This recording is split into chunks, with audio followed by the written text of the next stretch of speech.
the Lord. Hallelujah. Hallelujah. Praise the Lord. మంచిది మన ప్రభువును రక్షకుడైన praise the Lord. Praise the Lord. Hallelujah. Hallelujah. Hallelujah. స్తోత్రం స్తోత్రం స్తోత్రం. మంచిది మన ప్రభువును రక్షకుడైన యేసుక్రీస్తు పరిశుద్ధ నామములో ఈ యొక్క ఉదయకాల సమయంలో దేవుని యొక్క సన్నిధానంలో చేరి ఉన్న మీ అందరినీ మా యొక్క హృదయపూర్వకమైన వందనాలు మొదటిగా. అలాగే ఈ యొక్క సర్వకృపానిధి మినిస్ట్రీస్ యూట్యూబ్ ఛానల్ ద్వారా మీరు ప్రపంచంలో ఎక్కడ నుండి ఈ యొక్క వాక్యాన్ని వింటున్న మీ అందరికీ కూడా మా యొక్క హృదయపూర్వకమైన వందనాలు. ఈ కార్యక్రమానికి మిమ్మల్ని ప్రేమతో ఆహ్వానిస్తున్నా. మంచిది మనం గత కొంతకాలం నుండి శిలువ జ్ఞానాలు అనే పేరిట చాలా విషయాలు దేవుని యొక్క వాక్య వెలుగులో మనం ధ్యానిస్తున్నాం. రకరకాల అంశాలు మనం ధ్యానిస్తున్నాం. ప్రతి ఆదివారం ఆ శిలువ ధ్యానాలు, అలాగే వారం మధ్యలో ప్రతి బుధవారం అలాగే ప్రతి శుక్రవారం కూడా ఇదే ఈ యొక్క సర్వకృపానిధి మినిస్ట్రీస్ యూట్యూబ్ ఛానల్లో ఈ శిలువ ధ్యానాలు ప్రసారం అవుతున్నాయి. వాటన్నింటినీ కూడా మీరు ఆసక్తితో చూసి దేవుని ఆత్మీయమైన మేలు పొందుతున్నారు అని మా యొక్క ప్రగాఢమైన విశ్వాసం, ప్రార్థన. గమనించండి, మీరు మాత్రమే కాదు, మీరు ఇతరులకు కూడా ఇది పంచుకోవాలి. ఇతరులతో కూడా ఈ యొక్క కార్యక్రమాన్ని పంచుకోవాలి. ఎందుకు ఇప్పటికీ నేను ప్రతి కార్యక్రమంలో ఈ మాటలు చెప్తూ ఉన్నాను. ఎందుకు అంటే సువార్త ప్రకటించే బాధ్యత ప్రతి ఒక్కరి మీద ఉంది అని దేవుని వాక్యం చెబుతుంది. పౌలు అంటున్నాడు, అయ్యో నేను సువార్త ప్రకటించకపోయిన ఎడల నాకు శ్రమ అంటున్నాడు. కాబట్టి రక్షించబడిన ప్రతి వ్యక్తి తాను రక్షించిన దేవుని గురించి తాను తెలిసిన వాళ్ళందరికీ కూడా చెప్పవలసిన బాధ్యత దేవుడి నుంచి ఉన్నాడు. ఈ ఉదయకాల సమయంలో మనం చూసినట్లయితే మరి నేను ప్రసంగాలు చేసినట్టు మీరు ప్రసంగాలు చేయలేకపోవచ్చు. ప్రసంగం చేయాలి అని నేను చెప్పడం లేదు, కానీ మీకు తెలిసిన విషయాలు, మొదటిగా దేవుడు మిమ్మల్ని ఎలా రక్షించాడు, గతంలో మీరు ఎలా ఉన్నారు, ఎలా ఉన్నప్పుడు దేవుడు మిమ్మల్ని దర్శించాడు, మిమ్మల్ని దేవుడు ఎలా రక్షించాడు, మిమ్మల్ని ఈ రోజు ఈ స్థితిలో ఉంచాడంటే దేవుడు మీ జీవితంలో చేసిన కార్యం ఏంటి అనేది మొదటగా మీరు పంచుకోవాలి. రెండవదిగా ఆదివారం అలాగే వారం మధ్యలో కూడా బుధవారం, శుక్రవారం ఈ యూట్యూబ్ ఛానల్ ద్వారా వస్తున్న వాక్య సందేశాలు మీరు ప్రతి ఒక్కరితో కూడా పంచుకోవాలి. ఒకవేళ మాకు గుర్తుండదండి, మాకు అవన్నీ కూడా మీరు చెప్పినట్లే చెప్పలేమంటారా, మీరు ఈ ఛానల్ని వాళ్ళకి పరిచయం చేయండి. వాళ్ళ ఫోన్లో సర్వకృపానిధి మినిస్ట్రీస్ అనే యూట్యూబ్ ఛానల్ ఓపెన్ చేసి దాన్ని సబ్స్క్రైబ్ చేసి అలాగే బెల్ ఐకాన్, బెల్ ఉంటుంది, ఒక బెల్ గంట నొక్కుతా ఉన్నట్ల అది నొక్కాలి. నొక్కితే ఏంటి అంటే మేము ఇలాంటి కార్యక్రమాలు ఎప్పుడు మేము ఛానల్లో పెట్టున్నా మీకు నోటిఫికేషన్ రూపంలో వస్తుంది. ఒక లైవ్ ఇస్తుంది, సడన్గా ఆ లైవ్ కూడా మీకు ఆ యొక్క ఛానల్ ద్వారా మీరు చూడొచ్చు, మా ఛానల్ ద్వారా చూడొచ్చు. మీరు ఇక్కడ వరకు మా దోసపాడు గ్రామం వరకు వచ్చి మా చర్చిలో కూర్చొని వాక్యం వినకపోయినా మీరు ఎక్కడ ఉన్నా, ప్రపంచంలో ఎక్కడ ఉన్నా, మీ ఇంట్లో ఉన్నా, ప్రయాణంలో ఉన్నా, లేదా ఏదైనా కార్యక్రమాల్లో ఉన్నా, మీరు ఎక్కడ పొలంలో ఉన్నా, ఎక్కడున్నా ఈ యూట్యూబ్ ఛానల్ ద్వారా మీ మొబైల్ ఫోన్లోనే ఈ యొక్క దేవుని యొక్క వాక్య సందేశాలు మీరు వినొచ్చు. అలాంటి అవకాశం దేవుడు మీకు అనుగ్రహించున్నాడు. ముఖ్యంగా నిజంగా దేవుడు ఇలాంటి అవకాశం ఇచ్చిన దేవునికి మనం ఎక్కువగా స్తోత్రాలు చెల్లించవలసిన వాళ్ళమై ఉన్నాను. చాలా మంది ఈ కార్యక్రమాలు చూస్తున్నారు అని నాకు తెలియజేస్తున్నారు. దేవుడికి స్తోత్రం కలుగునుగా. ఇటు రాయలసీమ వైపు నుండి చాలా మంది చూస్తున్నారు. అలాగే ఇటు ఏమంటారు మిగతా ఆంధ్రప్రదేశ్ నుంచి కూడా చూస్తున్నారు, తెలంగాణ నుంచి చూస్తున్నారు. ఈ యొక్క రాయలసీమ వైపు నుంచి చెప్తున్నప్పుడు పాస్టర్స్ కూడా, అలాగే తెలంగాణ వైపు నుంచి దైవ సేవకులు కూడా ఈ కార్యక్రమాలు చూస్తున్నారు. అనేక మంది ఆత్మీయమైన మేలు ఆశీర్వాదాలు పొందుతున్నారు. వాళ్ళ ప్రార్థన అవసరాలు కూడా తెలియజేస్తున్నారు. అంత మాత్రమే కాదు, నేను మీతో చెప్పి ఉన్నాను ఏమనంటే ఈ యొక్క అనేక ప్రాంతాలకి కూడా మేము రాబోతున్నాం. కర్నూలు జిల్లాకి రాబోతున్నాం. అలాగే తెలంగాణలో కూడా అనేక ప్రాంతాలకు రాబోతున్నాం. రాబోయే రోజుల్లో రాబోతున్నాం. దాని కొరకు మీరందరూ కూడా ప్రార్థన చేయండి. మేము వెళ్ళేటప్పుడు వస్తున్నామని మీకు చెప్తా. ఆ ఏరియాలో ఉన్న వాళ్ళందరూ కూడా అక్కడికి రావచ్చు. దైవ సేవకులు అయినా విశ్వాసులైనా కలవచ్చు. అంత మాత్రమే కాదు, దైవ సేవకులకు ప్రత్యేకమైన యొక్క సదస్సులు కూడా నేను రాబోతున్నా. అంత మాత్రమే కాదు, మన ఉభయ తెలుగు రాష్ట్రాలే కాదు, ఇంకా బయట రాష్ట్రాలు కూడా రాబోతున్నా. ఈ యొక్క సమ్మర్లో మీరు, ఈ యొక్క వేసవి కాలంలో మీరు ఆ కార్యక్రమాల కొరకు, ప్రయాణాల కొరకు మీరందరూ కూడా మీ అనుదిన ప్రార్థనలలో జ్ఞాపకం ఉంచుకోండి. ఆయా కార్యక్రమాలు రాగానే నేను మీకు తెలియజేస్తాను. ఇంకా ఎవరైనా మరి అలాంటి ఆశ కలిగిన వాళ్ళు మీరు తప్పక మమ్మల్ని సంప్రదించవచ్చు. మరి నేను ఆ యొక్క ప్రాంతాల కోసం మీ దగ్గర కూడా రావాలని ఆశించిన వాళ్ళు మాకు తెలియజేయచ్చు. తప్పకుండా నా వీలుని బట్టి మీకు తెలియజేస్తాను. మంచిది. మరి ఈరోజు చూడండి, ఈ యొక్క కార్యక్రమం చివరిలో మరి పరీక్ష రాసే విద్యార్థులు కూడా ప్రార్థన చేస్తాం. ఎందుకంటే రేపటి నుంచి 10వ తరగతి పరీక్షలు రాయబోతున్నారు. ఇప్పటికే ఇంటర్మీడియట్ ఎగ్జామ్స్ జరిగినాయి. ఇంకా ఇతర క్లాసులు కూడా, ఇతర తరగతులు కూడా పరీక్షలు జరగబోతున్నాయి. మీ అందరి వరకు ప్రార్థన చేస్తూ ఉన్నాం. మా యూట్యూబ్ ఛానల్లో ఒక కార్యక్రమమే పరీక్షలు రాసే విద్యార్థుల కొరకు ప్రత్యేక కార్యక్రమం అని మేము రూపొందించి దాంట్లో పెట్టి ఉన్నాం. దాంట్లో చాలా పరీక్ష రాసే విద్యార్థుల కొరకు మంచి సలహాలు, సూచనలు ఉంటాయి. అంత మాత్రమే కాదు, వాళ్ళ కొరకు ప్రార్థన కూడా దాంట్లో ఉంటుంది. మీరు ఒక్కసారిగా ఎన్నిసార్లైనా ఆ కార్యక్రమాన్ని చూడొచ్చు. అంత మాత్రమే కాదు, దీంట్లో చాలా 55 పుస్తకాలు మా యూట్యూబ్ ఛానల్లో ఉన్నాయి. మీరు అన్ని కూడా చూడొచ్చు. నా యొక్క జీవిత సాక్ష్యం కూడా ఉంది.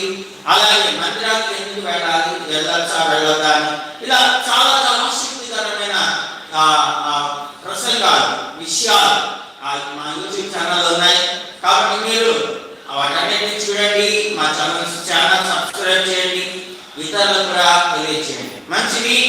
దేవుని యొక్క వాక్యంలో మనం వెళ్ళిపోతాం.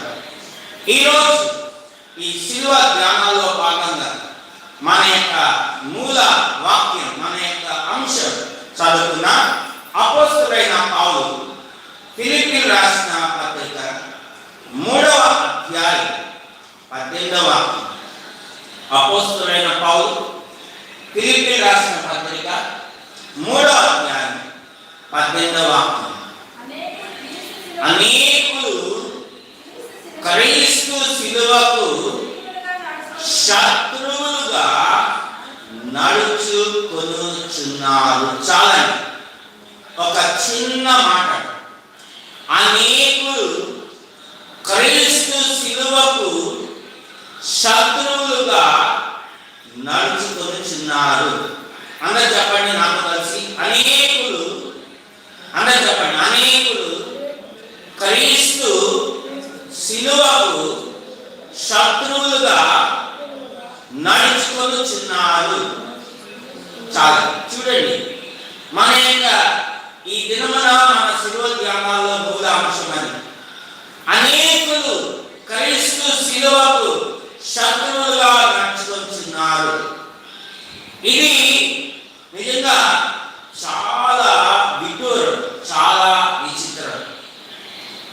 అనేక మంది ప్రభు అయిన యేసు క్రీస్తు యొక్క శిలువకి శత్రువులుగా నడుచుకుంటున్నారు. అసలు శిలువ గురించి తెలియకపోతే, నీకు శిలువ యొక్క విలువ అర్థం కాకపోతే, నీవు తప్పకుండా క్రీస్తు శిలువకి శత్రువుగా నడుచుకుంటావు. శిలువ గురించిన విలువ తెలియని వాడు, శిలువ యొక్క అర్థం తెలియని వాడు క్రీస్తు శిలువకు శత్రువులుగా నడుచుకుంటారు. అందరూ హల్లెలూయా చెప్పండి. కాబట్టి నిజంగా ఇది ప్రభుకి చాలా ఆవేదన కలిగించే విషయం. మనం చూసినట్లయితే ఆయన ఈ లోకంలోకి వచ్చిన కొన్ని విషయాలు ఉన్నాయి. ఎందుకు వచ్చినారు? దాంట్లో ప్రధానమైన విషయం ఏంటంటే ఆయన శిలువలో మరణించడానికే వచ్చినాడు. శిలువ లేనిదే మనకు విలువ లేదు. శిలువ లేనిదే పాపికి రక్షణ లేదు. అందరూ హల్లెలూయా చెప్పండి. పాపి అంటే ఎవరో అనుకోవద్దు, మనందరం కూడా పాపులమే. శిలువ లేకపోతే ఈ దినమున పాపులమైన మనకు రక్షణ లేదు. ఇది మాత్రం తెలుసుకోండి. ఆ శిలువను బట్టే మనకి రక్షణ. అది అంటున్నాడు, అనేకులు క్రీస్తు శిలువకు శత్రువులుగా నడుచుకొనుచున్నారు. సరే, మొదటి విషయాన్ని చూద్దాం. దీంట్లో పాయింట్ వైజ్గా నేను ముందుకు వెళ్తాను. ప్రభు యేసు క్రీస్తు ఈ లోకంలోకి వచ్చాడు. ఆయనకి వయసు 30 సంవత్సరాలు వచ్చినప్పుడు ఆయన సువార్త పరిచర్య చేయడం ప్రారంభించి ఆయన సువార్త ప్రకటిస్తూ ఉండగా ఆయన ఒక దినమున తన శిష్యులతో ఆయన మాట్లాడుతూ తన శిలువ మరణాన్ని గురించి ఆయన చెప్పడం ప్రారంభించినాడు. ఏమన్నాడంటే, శిష్యులారా, నన్ను పట్టుకుంటారు, నన్ను చంపివేస్తారు, నేను చనిపోతాను. అదేంటో చూద్దాం. మత్తయి సువార్త, అది ఎక్కడో చదువుకున్నాం. మత్తయి సువార్త 16వ అధ్యాయం 21వ వాక్యం నుండి. మత్తయి సువార్త 16వ అధ్యాయం 21వ వాక్యం నుండి. అప్పటి నుండి తాను యెరూషలేమునకు వెళ్ళి వినండి, పెద్దల చేతను, ప్రధాన యాజకుల చేతను, శాస్త్రుల చేతను అనేక హింసలు పొంది చంపబడి 3వ దినమున లేచుట అగత్యము అని యేసు తన శిష్యులకు తెలియజేయ మొదలుపెట్టగా, చూడండి, పేతురు చాలా జాగ్రత్తగా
కలుగును గాక. అది మీకు ఎప్పుడు ఎన్నడూ కూడా కలగదు అని ఆయనను గద్దింపసాగెను. ఎవరైనా మనలో ఎవరైనా నాకు అలా జరుగుద్ది ఇలా జరుగుద్ది అని చెప్పుకుంటామనుకోండి, అందరూ ఏం చేస్తారంటే తింటారు.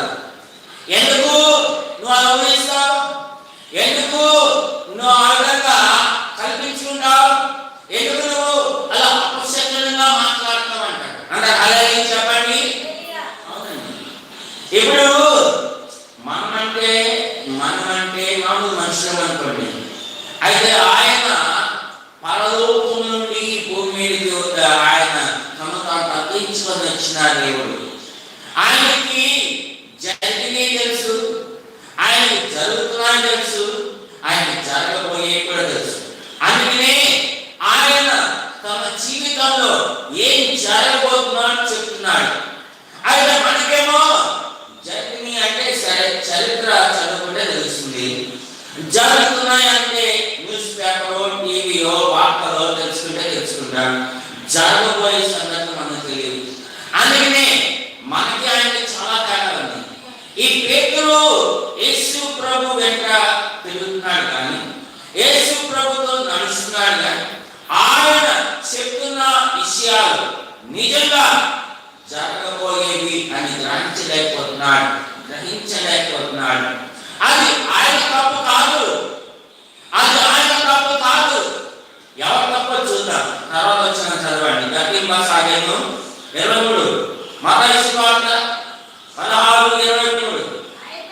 అయితే ఆయన ప్రభువు పేతురు వైపు తిరిగి, సాతానా నా వెనుకకు పోము, నీవు నాకు అభ్యంతర కారణమై ఉన్నావు, నీవు మనుషుల సంగతులే తలంచుతున్నావు కానీ దేవుని సంగతులను తలంచగలుగున్నావని పేతురుతో చెప్పాను. అందరూ అలాగే చెప్పండి.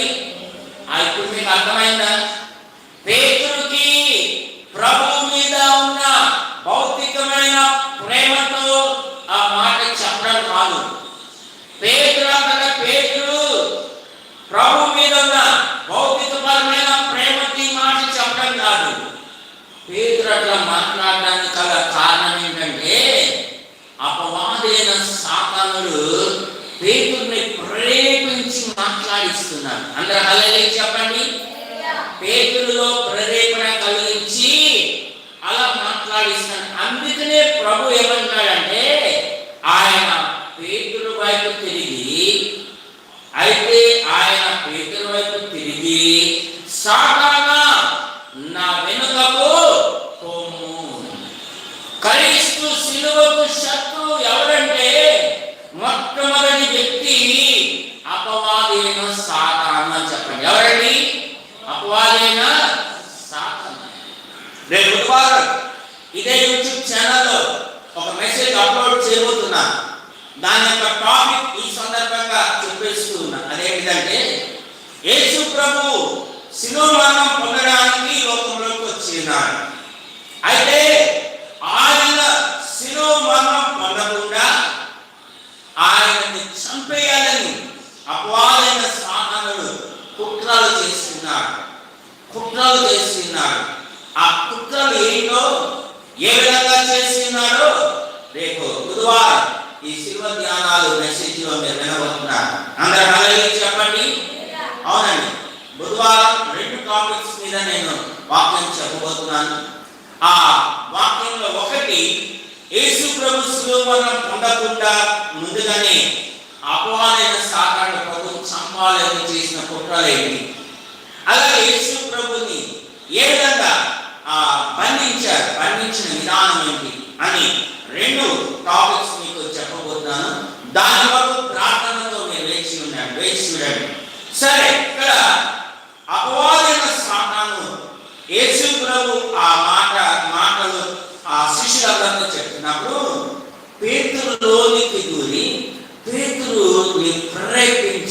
పేతురుని ప్రేరేపణ కలిగించి ప్రభు యొక్క మాటలని అభ్యంతరపరిచేటట్టుగా మాట్లాడుతున్నాడు. అందరూ హల్లెలూయా చెప్పండి. చూడండి, అక్కడ నిజంగా పైన ఆ 22లో చూస్తే ఆయన గద్దింపసాగను అని మాట వాడుతున్నాడు. గద్దిస్తున్నాడు పేతురు యేసు ప్రభువును. నన్ను కానీ అడిగితే యేసు ప్రభువే శిష్యులు గద్దించాలి. ఎందుకు?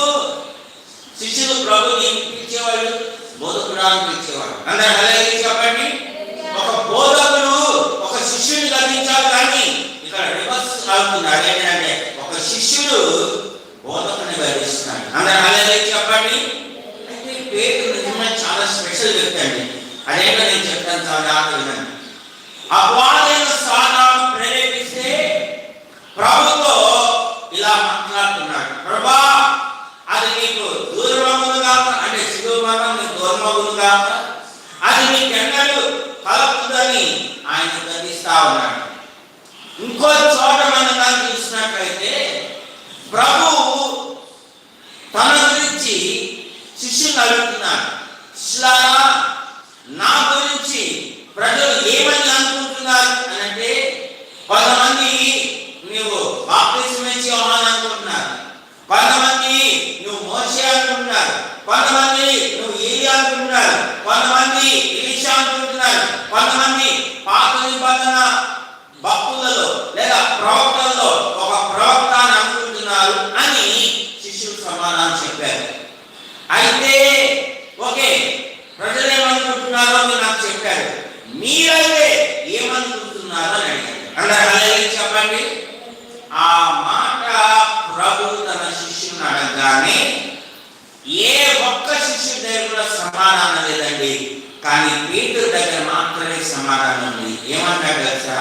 ప్రభువా నీవు సజీవుడైన దేవుని కుమారుడైన క్రీస్తువి అంటున్నాడు. అందరూ హల్లెలూయా చెప్పండి.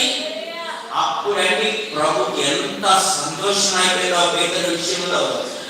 అప్పుడు పేతురు చేసి అంటున్నాడు, పేతురు ఈ మాటలు రక్త మాంసములు నీకు బయలుపరచలేదు కానీ పరలోకమందున్న నీ తండ్రి, పరలోకమందున్న మన తండ్రి నీతో ఈ విషయాలు బయలుపరుచున్నాడు. అందరూ హల్లెలూయా చెప్పండి.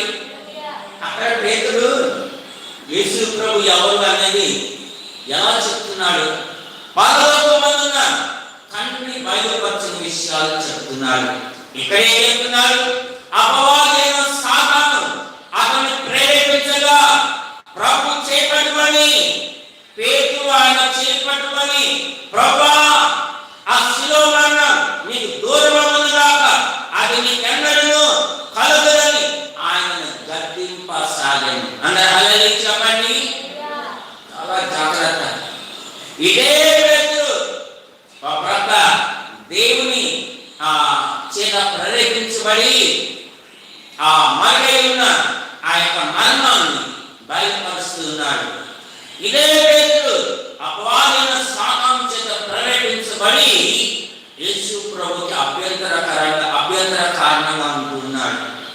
ఇక్కడ అందుకే ప్రభు అంటున్నాడు ఏమనంటే, అనేకులు క్రీస్తు శిలువకు శత్రువులుగా నడుచుకుంటున్నారు. మనకైతే ఆ మాట మంచిగానే అనిపిస్తుంది, అవును కదా, ప్రభు క్షేమంగా ఉండడం కావాలి అని కోరుకోవడం మంచిదే కదా, ఆయన శిలువ మరణం పొందకుండా ఉండడం మంచిదే అని కోరుకోవడం మంచిదే కదా.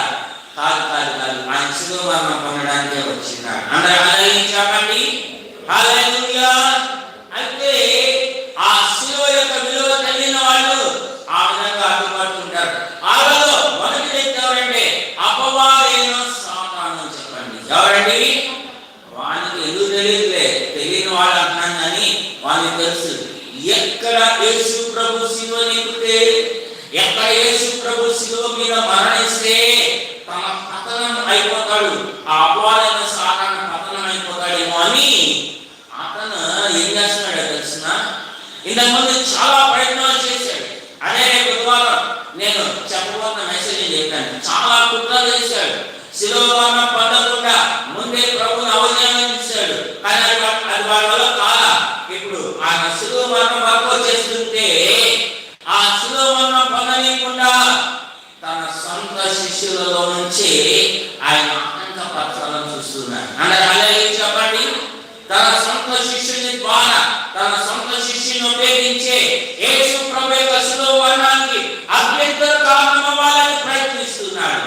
అయితే ఇక్కడ మనం చూసినట్లయితే అనేకులు క్రీస్తు శిలువకు శత్రువులుగా నడుచుకుంటున్నారు. వాళ్ళలో మొదటి వ్యక్తి ఎవరంటే అపవాదైన సాతానుడు పేతును ఉపయోగించి ఆయన క్రీస్తు శిలువకి శత్రువుగా నడుచుకునేట్టు చేస్తా ఉన్నాడు. ఇలా రెండవ విషయం లూకాసు వార్త 22వ అధ్యాయం, లూకాసు వార్త 22వ అధ్యాయం 39వ వాక్యం నుండి 39వ వాక్యం నుండి 22వ అధ్యాయం 39వ వాక్యం నుండి 40 నుంచి తన తర్వాత ఆయన బయలుదేరి తన వాళ్ళకి చెప్తున్న ఒలీవ కొండకు వెళ్ళగా భాగమైన శిష్యులను ఆయన వెంట వెళ్ళి ఆ చోటు చేరి ఆయన వారితో మీరు శోధనలో ప్రవేశించకున్నట్లు ప్రార్థన చేయని చెప్పి వారి యొద్ద నుండి రాత్రి వేగ దూరం వెళ్ళి మోకాళ్ళుని తండ్రి నీ చిత్తం ఈ గిన్నె నా యొద్ద నుండి తొలగించుటకు నీ చిత్తమైతే తొలగించుము, అయినను నా ఇష్టము కాదు నీ చిత్తమే సిద్ధించును గాక అని ప్రార్థించెను. అప్పుడు పరలోకము నుండి ఒక దూత ఆయనకు కనబడి ఆయనను బలపరిచెను. 46 వరకు ఆయన వేదన పడి మరింత ఆత్రముగా ప్రార్థన చేయగా ఆయన చెమట నేలను పడిచిన గొప్ప రక్త బిందువుల వలె ఆయను. ఆయన ప్రార్థన చాలించి లేచి తన శిష్యుల దగ్గరకు వచ్చి వారు దుఃఖం చేయగా నిద్రించిన చూసి చాలు. చూడండి, యేసు ప్రభు ఆయన అప్పగించబడిపోయే రాత్రి అక్కడ బలని ఆచరించిన తర్వాత ఆయన తన శిష్యులు వెంట పెట్టుకొని గెత్సెమనే తోటకు వెళ్తూ ఉన్నాడు. ఆయన శిలువ మరణం పొందుతాడు, ఆయన పట్టుకుంటాడు, దాని కొరకు ఆయన సిద్ధపడుతున్నాడు. అందరూ హల్లెలూయా చెప్పండి. సిద్ధపడుతున్నాడు. ఎందుకు సిద్ధపడాలి? అవును, సిద్ధపడాలి. ఎందుకంటే ఆయన ఒక మానవకారిగా ఉన్నాడు. ఆయన ఒక సామాన్యమైన మానవుడిగా ఉన్నాడు. మనలా రక్త మాంసములతో ఆయన లోకంలోకి వచ్చి ఉన్నాడు. మరి ఆయన పొందబోయే శిలువ మరణం ఆయన కళ్ళ ఎదుట మెదులుతున్నప్పుడు ఆయనలో ఒక బలహీనత అనేది వస్తారు. ఆత్మ సిద్ధమే కానీ శరీరం బలహీనము అని మనం చూస్తున్నాం. హల్లెలూయా చెప్పండి. ఏంటంటే ఆత్మ సిద్ధమే కానీ శరీరము బలహీనం. అవునండి, ఆత్మ సిద్ధమే కానీ శరీరం బలహీనంగా ఉంది. అయితే ఆయన మరి ఫిజికల్ గా అంటే భౌతికంగా ఆయన శిలువ మరణం కొరకు ఆయన సిద్ధపడినా ఆయన ఆత్మ సిద్ధంగా ఉంది, కానీ శరీరం బలహీనంగా ఉంది. ఆయన ఆ బలహీనతను ఎదుర్కొన్నాడు. శరీర సంబంధమైన బలహీనతను ఎదుర్కొన్నానికి ఆయన ఏం చేస్తాడంటే ప్రార్థన చేస్తా ఉన్నాడు. అందరూ హల్లెలూయా చెప్పండి. చాలా జాగ్రత్తగా మళ్ళీ చెప్తున్నాను, చాలా మందికి అర్థం కాలేదని నా ఆత్మలో అర్థమవుతుంది, అందుకే చెప్తున్నాను. ఆయన పొందబోయే శిలువ మరణం ఎలాంటిది అని ఆయన కళ్ళ ముందు మొత్తం మెదులుతా ఉంది. మనకైతే మన యొక్క అంతం ఎలా ఉంటుందో మనకు తెలియదు, కాబట్టి మనం దాని గురించి తలంచం. కానీ అది ఆయన అంతం కాదు, కానీ ఆయన లోక పాపముల పరిహారం నిమిత్తం ఆయన పొందబోయే శిలువ మరణం దేవునికి అర్థం లేదు. అది అందుకనే అది ఆయనకు అర్థం కాదు అని అంటున్నాను. మనందరి పాప పరిహారం నిమిత్తం ఆయన కలువరి శిలువలో మరణించాడు. ఆ శిలువ మరణం ఆయన ఎదుట మిగులుతా ఉంది. ఆయనకి ఏం చేస్తారో అంతా కూడా ఆయనకి తెలుసు. ఏ విధంగా వచ్చి ఆయన పట్టుకుంటారో తెలుసు, ఏ విధంగా ఆయన తీసుకుని వెళ్తారో తెలుసు, ఏ విధంగా ఆయన ఎగతాళి చేస్తారో తెలుసు, ఏ విధంగా ఆయన హింసిస్తారో తెలుసు, ఏ విధంగా నిందిస్తారో తెలుసు, ఏ విధంగా అవమానపరుస్తారో తెలుసు, ఏ విధంగా విరోధంగా అబద్ధ సాక్ష్యాలు వాళ్ళు పుట్టిస్తారో తెలుసు, ఏ విధంగా ఆయనని తీర్పులు తీరుస్తారో తెలుసు, ఎన్ని విచారణలు ఆయన ఎదుర్కోవాలో ఆయనకి తెలుసు. చూడండి, ఆ తర్వాత తీర్పు తీర్చిన తర్వాత ఆయన ఏ విధంగా కొట్టాలో తెలుసు, ఆయన ఏ విధంగా మొలగిరిలో పెట్టాలో తెలుసు, ఆయన ఏ విధంగా బాగా ఫలితమైన కల్వరి శిలువని ఆయన మీద మోపి ఆయన గొల్గొతా బండ వరకు తీసుకుని వెళ్తారో తెలుసు. ఆ వెనక మీరు చూస్తున్న నా వెనుకున్న ఫ్లెక్సీ అదే. కాబట్టి ఇవన్నీ కూడా ఆయన కళ్ళ ముందు మెదులుతున్నప్పుడు నిజంగా ఆత్మ సిద్ధంగానే ఉంది, కానీ శరీరం బలహీనంగా ఉంది. ఇవన్నీ నేను తట్టుకోగలనా అంటే అలాగే చెప్పండి, ఇవన్నీ చెప్పండి, ఇవన్నీ నేను తట్టుకోగలనా? అవునండి.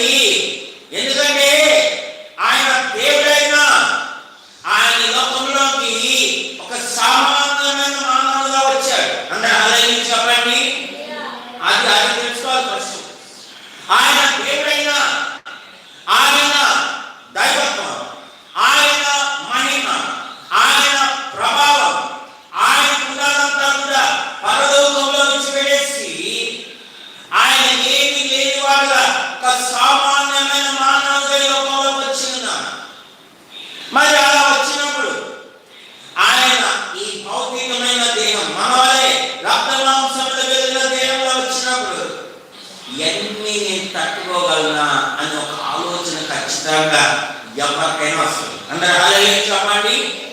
అవునండి, మనకు కూడా ఏదైనా జరగబోయే ముందుగా తెలిసిందనుకో మనలో కూడా భయం ప్రారంభమవుతుంది. ఇవన్నీ నేను చెప్పండి భరించగలనా, చెప్పండి ఇవన్నీ నేను తట్టుకోగలనా, ఇవన్నీ నేను ఎదుర్కోగలనా? ఎందుకంటే ఈ శరీరం బలహీనమైంది, ఈ శరీరం ఇది కూడా తట్టుకోలేదు, కాబట్టి నేను తట్టుకోగలనా? అవన్నీ కూడా ఆయన కళ్ళ ముందు వెతుకుతున్నప్పుడు ఆయన ప్రార్థనతో సిద్ధపడాలని ప్రార్థన చేస్తున్నాడు. కాస్త ఆయన ప్రార్థన ఎలా అయిపోతుందంటే ఆయన తండ్రిని అడుగుతున్నాడు, తండ్రి ఈ గిన్నెను నా యొద్ద నుండి తొలగించుటకు నీ చిత్తమైతే తొలగించు. అరే, నేను శిలోమరణం పొందడానికి వచ్చాను కదా, మళ్ళీ నేనే ప్రార్థన చేస్తున్నా, ఈ గిన్నెని ఆ నాయకుడి నుండి తొలగించుటకు నీ చిత్తమైతే తొలగించాలని ప్రార్థన చేస్తున్నాను. చూడండి, ప్రభువైన యేసుక్రీస్తు యొక్క శిలువకు శత్రువు ఎవరంటే మన యొక్క శరీరం. అందరూ హల్లెలూయా చెప్పండి.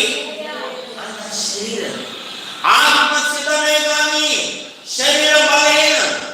ఆ శరీరం ఆయన్ని ఎలా బలహీన పడుతుందంటే, ఇదిగో నువ్వు తట్టుకోగలవా, నువ్వు దేవుడు అవ్వచ్చు, కానీ నువ్వు మానవ కారణంగా రక్త మాంసములు కలిగిన దేహంలో ఉన్నావు, ఇవన్నీ జరగబోయేటప్పుడు నువ్వు తట్టుకోగలవా అని అంటా ఉంటే ఆయన ప్రార్థన చేస్తున్నాడు. ఆ ప్రార్థనలో ఆయన యొక్క మానవ బలహీనత అనేది వచ్చేస్తా ఉంది. నీ చిత్తమైతే తొలగించు. అందరూ హల్లెలూయా చెప్పండి. అయినను నా ఇష్టం కాదు, అయినను నా ఇష్టం కాదు, నీ చిత్తమే సిద్ధించునుగాక అని ప్రార్థన చేస్తా ఉన్నాను. అందరూ హల్లెలూయా చెప్పండి. నిజంగా ప్రార్థన చేయడం అనేది చాలా మంచిది. ఎందుకంటే ఈ దినం ఆ ప్రార్థన నేను చేయకపోతే ఈ దినం మనమందరూ ఎలా ప్రార్థన చేసే వాళ్ళం అంటే నా ఇష్టమే జరగాలి అని ప్రార్థన చేసేవాళ్ళు. ఇక్కడ ఆయన ఏమంటున్నాడు, నీ చిత్తమైతే తొలగించని చెప్పి అయినను అందరూ చెప్పండి, అయినను నా ఇష్టం కాదు. చూడండి, అయినా నా ఇష్టం కాదు, నీ చిత్తమే సిద్ధించునుగాక. మన జీవితంలో ఏది జరిగినా మనం దేవుని యొక్క చిత్తానికి మనం అప్పగించుకోవాల్సిన వాళ్ళమై ఉన్నాం. అంటే హల్లెలూయా చెప్పండి. అవును, మనం దేవుని నమ్ముకున్న తర్వాత ఏది కూడా అకస్మాత్తుగా మనకు సంభవించదు. ప్రభు కూడా అకస్మాత్తుగా సంభవించలేదు. ప్రవక్తలు ముందుగానే ప్రవచించి ఉన్నారు. నా శిలువ ధ్యానాల్లో మొదటి ఎపిసోడ్ అదే. యేసు ప్రభు యొక్క శిలువ మరణం గురించి ప్రవక్తలు యొక్క ప్రవచనాలు పార్ట్ 1 పార్ట్ 2 ప్రతిదీ ప్రవచించారు ప్రవక్తలు. అయితే యేసు ప్రభు జీవితంలో కూడా అకస్మాత్తుగా ఏది జరగల. శిలువ మరణం విషయంలో ప్రతి ఘట్టం, ప్రతి సంఘటన ఆ ప్రవక్తలు ప్రవచించితేనే జరిగింది, ప్రవచించినట్లుగానే జరిగింది. అదే మన విషయంలో కూడా మనకైతే ఎవరు ప్రవచించరు, కానీ ప్రవచించినా ప్రవచించకపోయినా మన విషయంలో సమస్తము దేవుని యొక్క ఏర్పాటు చొప్పుననే జరుగుతుంది. అందరూ హల్లెలూయా చెప్పండి. ఆయన ఏర్పాట్లో లేకుండా, ఆయన చిత్తం లేకుండా, ఆయన తెలియకుండా మన జీవితాలలో ఏది కూడా జరగదు జరగదు జరగదు. అందరూ హల్లెలూయా చెప్పండి. అది మనం తెలుసుకోవాలి. సరే, ఆయన శిలువ మరణానికి శక్తులు ఎవరంటే ఆయన శరీరం. ఆత్మ సిద్ధంగా ఉంది, కానీ ఆయన శరీరం బలహీనంగా ఉండడం వల్ల అలా ప్రార్థన చేస్తూ ఉన్నారు. శరీరం బలహీనంగా ఉండడం వల్ల అలాగే 44వ వచనంలో మనం చూస్తున్నాం. అప్పుడు పరలోకం నుండి ఒక దేవుడు ఆయనకు కనబడి ఆయనను బలపరచెను. అందరూ హల్లెలూయా చెప్పండి. హల్లెలూయా హల్లెలూయా. ఆయనను దేవుడు వచ్చి బలపరుస్తున్నాడు. ఆ శరీరానికి బలం దేని ద్వారా?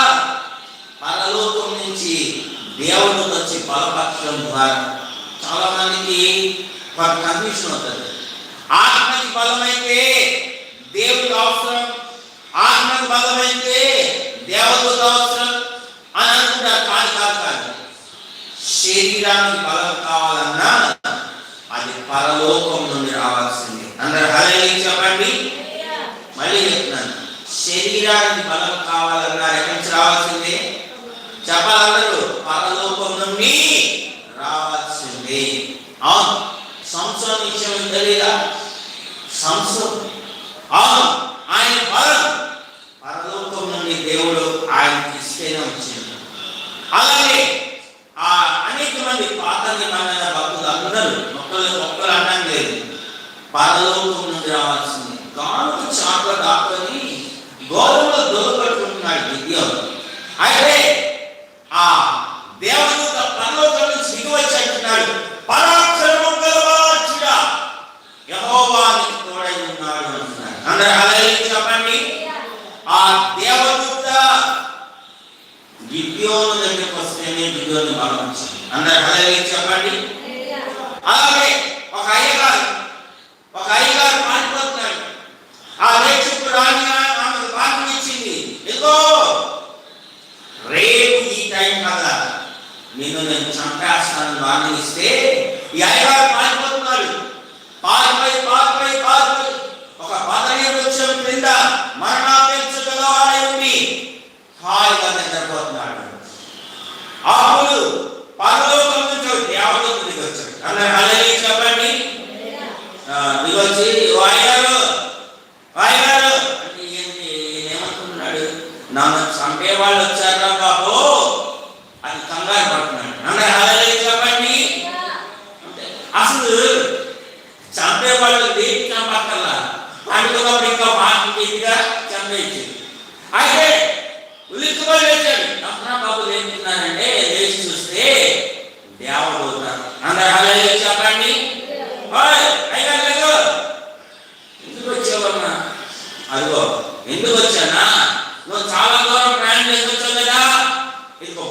తీసుకొని వచ్చారు. వాళ్ళు రొట్టె తింటారు కదా, రొట్టె, ఆ రొట్టె తీసుకొని వచ్చారు. మంచి ఏళ్ళు తీసుకొని వచ్చారు. ఎక్కడి నుంచి తెచ్చింది? పరలోకం నుంచి దిగి తీసుకొని వచ్చింది. అందరూ హల్లెలూయా చెప్పండి. చక్కగా తినేసాడు అయ్యగారు, మంచి తాగేశాడు, మళ్ళీ హాయిగా నిద్రపోతున్నాడు. మళ్ళీ హాయిగా నిద్రపోతున్నాడు. కొంతసేపు మళ్ళీ వ్యాపారం మీకు నేను తిండి తీసుకొచ్చి పెట్టింది తినేసి పడుకున్నాను కాదు, లేచి లేకపోతే మళ్ళీ లేచి మళ్ళీ ఉందంట భోజనం. అందరూ హల్లెలూయా చెప్పండి. మళ్ళీ ఉంది భోజనం. చూడండి, మళ్ళీ తింటున్నాడు, మళ్ళీ తిన్నాడు. అప్పుడు దేవత అంటున్నాడు, భోజనం చేశావు కదా? చేశాడు. లే, మళ్ళీ పడుకోవద్దు, లేచి బయలుదేరు. చూడండి, 40 దినముల ప్రయాణం ఆ యొక్క ఏరియా చేస్తా వచ్చి. అందరూ హల్లెలూయా చెప్పండి. హల్లెలూయా, హల్లెలూయా. పాలన ఎక్కడి నుండి వచ్చింది? అందరూ చెప్పండి. పరలోకం నుండి. ఎక్కడి నుంచి వచ్చింది? పరలోకం నుండి, దేవదూత ద్వారా. ఇక్కడ కూడా అప్పుడు ఒక దేవదూత, ఆ పరలోకం నుండి ఒక దూత ఆయన కనబడి ఆయనను బలపరిచింది. ఇప్పుడు ప్రార్థన చేయడం ప్రారంభిస్తున్నాడు. బాగుంది, ఇప్పుడు ప్రార్థన చేయడం ప్రారంభిస్తున్నాడు. ఇందాక చేసినట్టుగా కాదు. ఇందాకంటే బలహీనంగా ఉండి అలా ప్రార్థన చేశాడు. అయితే ఇప్పుడు బలహీనతతో ప్రార్థన చేయట్లా. 45 ఆయన వేదన పడి మరింత ఆత్రముగా ప్రార్థన చేయగా ఆయన చెమట నేలను పడుచున్న గొప్ప రక్త బిందువుల వలె ఆయను. అందరూ హల్లెలూయా చెప్పండి. వేదనతో, ఆత్రముగా, వేదనతో, ఆత్రతతో ఆయన ప్రార్థన చేస్తూ ఉన్నారు. అవునండి, నిజంగా ఆయన మరణిస్తాడు, లేదా ఆయన మరణించే సమయం ఆసన్నమైంది. మరణించే సమయం ఆసన్నమైనప్పుడు నన్ను అడిగితే ఎవరికి కూడా ప్రార్థన చేయాలి అన్న ఆసక్తి ఉండదు. అందరూ హల్లెలూయా చెప్పండి. ఇప్పుడు మీరు చచ్చిపోతారు అని తెలిసిందనుకోండి, మీరు ఆసక్తిగా ప్రార్థన చేయగలరా? చెప్పండి, ఉన్నవాళ్ళు చేయగలరా? ప్రార్థన చేయటమా? ప్రార్థన లేదు, గీతం లేదు అనేస్తారు. అందరూ హల్లెలూయా చెప్పండి. అవునండి. ఎందుకు మీరు చచ్చిపోబోతున్నారు కాబట్టి. కానీ చూడండి, ఇప్పుడు పరలోకంలో ఉన్న దేవుడు దూత ప్రభువుకి కనిపించి ఆయన బలపరిచినప్పుడు ఆ ప్రార్థనలో శక్తి దిగి వస్తా ఉంది. అందరూ హల్లెలూయా చెప్పండి. ప్రార్థనలో బలం దిగి వస్తా ఉంది. అందరూ హల్లెలూయా చెప్పండి. ఆయన వేదన పడి మరింత ఆత్రముగా ప్రార్థన చేయగా ఆయన చెమట నేలను పడుతున్న గొప్ప రక్త బిందువుల వలె ఆయన. అందరూ హల్లెలూయా చెప్పండి. అందరూ హల్లెలూయా చెప్పండి. హల్లెలూయా, హల్లెలూయా, హల్లెలూయా. హెబ్రీయులకు రాసిన పత్రిక 7వ అధ్యాయం 26వ వాక్యం. అపోస్తలుడైన పౌలు హెబ్రీయులకు రాసిన పత్రిక 7వ అధ్యాయం 26వ వాక్యం. 7వ అధ్యాయం 20. హెబ్రీయులకు రాసిన పత్రిక 7వ అధ్యాయం 26వ వాక్యం. పవిత్రుడును నిర్దోషి. ఒక్క నిమిషం. ఆయన ఏ విధంగా ప్రార్థన చేసేవాడు? అపోస్తలుడైన పౌలు తన యొక్క పత్రికను రాసిన అక్కడ 5వ అధ్యాయం 7వ వాక్యం. హెబ్రీ 5:7. హెబ్రీ రాసిన పత్రిక 5వ అధ్యాయం 7వ వాక్యం. శరీరధారి అయిన దినములలో మహారోదనముతోను కన్నీళ్లతోను